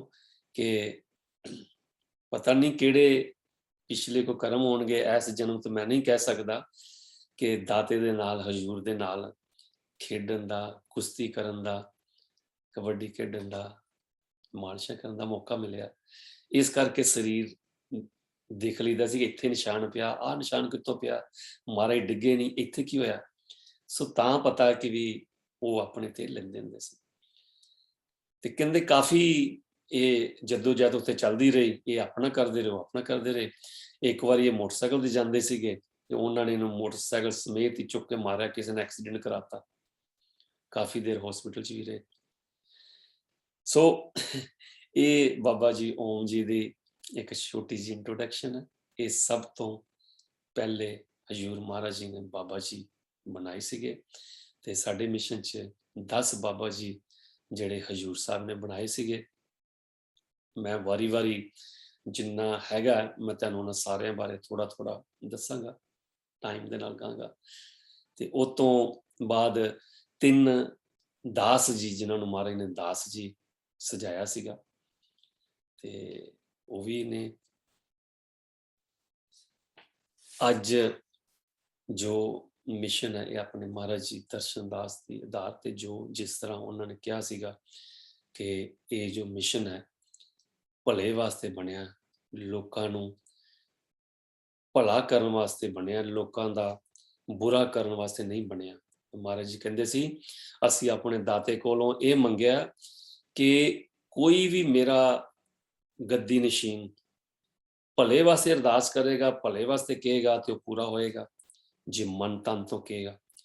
ਤੇ ਜੇ ਉਹ ਕਿਸੇ ਦਾ ਬੁਰਾ ਕਰਨਾ ਚਾਹੇਗਾ ਤਾਂ ਬੁਰਾ ਨਹੀਂ ਹੋਏ, ਇਹ ਮਹਾਰਾਜ ਜੀ ਨੇ ਕਿਹਾ। ਤੇ ਅੱਜ ਦੇ ਲਈ ਇੰਨਾ ਹੀ, ਆਸ ਹੈ ਕਿ ਤੁਸੀਂ ਇਹਨੂੰ ਪ੍ਰਵਾਨ ਕਰੋਗੇ। ਇਹ ਸਾਡੇ ਮਿਸ਼ਨ ਦਾ ਇਤਿਹਾਸ ਹੈ ਤੇ ਇਤਿਹਾਸ ਜ਼ਰੂਰੀ ਹੈ। ਮੈਂ ਜੋ ਤੁਹਾਨੂੰ ਦੱਸਦਾ ਜਾਂ ਕਹਿੰਦਾ ਇਹ ਮੇਰੀ ਅਕਲ ਨਹੀਂ ਹੈਗੀ ਜਾਂ ਮੇਰੀ ਸਿਆਣਪ ਨਹੀਂ ਹੈਗੀ। ਇਹ ਜੋ ਮੈਂ ਤੁਹਾਨੂੰ ਦੱਸਿਆ ਹੈ ਬਾਊ ਜੀ ਨੇ, ਮੇਰੇ ਪਿਤਾ ਜੀ ਨੇ, ਜਿਨ੍ਹਾਂ ਦੇ ਪਿੱਛੇ ਫੋਟੋ ਲੱਗੀ ਹੈ, ਉਹ ਡਾਇਰੀ ਲਿਖਦੇ ਸੀ ਮਹਾਰਾਜ ਜੀ ਦੀ ਤੇ ਉਹਦੇ ਚੋਂ ਮੈਂ ਤੁਹਾਨੂੰ ਸੁਣਾਇਆ। ਮੇਰੇ ਕੋਲ ਤਾਂ ਅਲਫਾਜ਼ ਨਹੀਂ ਹੈਗੇ ਕਿ ਮੈਂ ਤੈਨੂੰ ਕੁਝ ਕਹਿ ਸਕਾਂ। ਮੈਂ ਤੇ ਆਪ ਅਜੇ ਸਿੱਖਦਾ ਕਿ ਗੁਰੂ ਦੇ ਅੱਛੇ ਦਾਸ ਕਿਸ ਤਰ੍ਹਾਂ ਬਣਿਆ ਜਾ ਸਕਦਾ। ਮੈਂ ਉਹ ਆਪਣੇ 'ਚ ਗੁਣ ਪੈਦਾ ਕਰਨ ਦੀ ਕੋਸ਼ਿਸ਼ ਕਰਦਾ ਕਿ ਜਿਸ ਦਿਨ ਮਹਾਰਾਜ ਜੀ ਕੋਲ ਜਾਵਾਂ, ਜੇ ਇਹੋ ਜਿਹਾ ਮੇਰਾ ਕਰਮ ਹੋਇਆ ਤੇ ਮੈਨੂੰ ਅੱਖਾਂ ਨਾ ਨੀਵੀਆਂ ਕਰਨੀਆਂ ਪੈਣ ਤੇ ਮੈਂ ਸਿਰ ਚੁੱਕ ਕੇ ਕਹਿ ਸਕਾਂ ਕਿ ਮੈਂ ਤੁਹਾਡਾ ਸੱਚਾ ਦਾਸ ਬਣ ਕੇ ਆਇਆ, ਮੈਂ ਉਹ ਕੀਤਾ ਜੋ ਤੁਸੀਂ ਕਿਹਾ ਸੀਗਾ। ਤੇ ਮੈਂ ਇਹੋ ਹੀ ਚਾਹੁੰਦਾ ਮੇਰੇ ਇਸ ਜੀਵਨ ਕਾਲ 'ਚ ਕਿ ਮੈਂ ਉੱਦਾਂ ਦਾ ਬਣ ਸਕਾਂ, ਮਹਾਰਾਜ ਦਾ ਸੱਚਾ ਦਾਸ ਬਣ ਸਕਾਂ। ਤੇ ਮੈਂ ਇਹ ਅਰਦਾਸ ਕਰਦਾ, ਮਹਾਰਾਜ ਜੀ ਅੱਗੇ ਬੇਨਤੀ ਕਰਦਾ, ਸੱਚੇ ਪਾਤਸ਼ਾਹ ਸਾਡੇ ਸਾਰਿਆਂ ਨੂੰ, ਆਪਣੇ ਸਾਰੇ ਸੇਵਕਾਂ ਨੂੰ ਇੱਕ ਸੱਚੇ ਉੱਚੇ ਦਾਸ ਬਣਾ ਲਾ। ਕਿਸੇ ਦੇ ਵਿੱਚ ਮਾੜੀ ਜਿਹੀ ਵੀ ਗੁੰਜਾਇਸ਼ ਨਾ ਰਵੇ ਨੈਗੇਟਿਵਿਟੀ ਦੀ, ਨਫ਼ਰਤ ਦੀ, ਈਰਖਾ ਦੀ। ਦਾਤਾ ਪਿਆਰ ਭਰ ਦੇ, ਬਸ ਸਰਬੱਤ ਦਾ ਭਲਾ ਕਰ ਦੇ ਦਾਤਾ। ਆਪ ਜੀ ਨੇ ਕਿਹਾ ਨਾਨਕ ਨਾਮ ਚੜ੍ਹਦੀ ਕਲਾ, ਤੇਰੇ ਭਾਣੇ ਸਰਬੱਤ ਦਾ ਭਲਾ। ਦਾਤਾ ਕਿਰਪਾ ਕਰ, ਸਵੇਰੇ ਸ਼ਾਮੀ ਉੱਠਦੇ ਬੈਠਦੇ ਅਸੀਂ ਸਭ ਦਾ ਭਲਾ ਕਰੀਏ, ਭਲਾ ਮੰਗੀਏ, ਉਹਨਾਂ ਦੇ ਸਹਾਰਾ ਬਣੀਏ ਜਿਨ੍ਹਾਂ ਦਾ ਕੋਈ ਨਹੀਂ ਇਸ ਦੁਨੀਆ ਦੇ ਵਿੱਚ। ਅਗਰ ਮੇਰੇ ਕੋਲੋਂ ਕੁਝ ਗਲਤ ਕਿਹਾ ਗਿਆ ਹੋਵੇ ਤੇ ਮੈਂ ਮਾਫੀ ਚਾਹੁੰਦਾ। ਅੱਜ ਦੇ ਲਈ ਇੰਨਾ ਹੀ। ਨਾਨਕ ਨਾਮ ਚੜ੍ਹਦੀ ਕਲਾ, ਤੇਰੇ ਭਾਣੇ ਸਰਬੱਤ ਦਾ ਭਲਾ। ਧੰਨ ਗੁਰੂ ਦਰਸ਼ਨ, ਧੰਨ ਦਰਸ਼ਨ।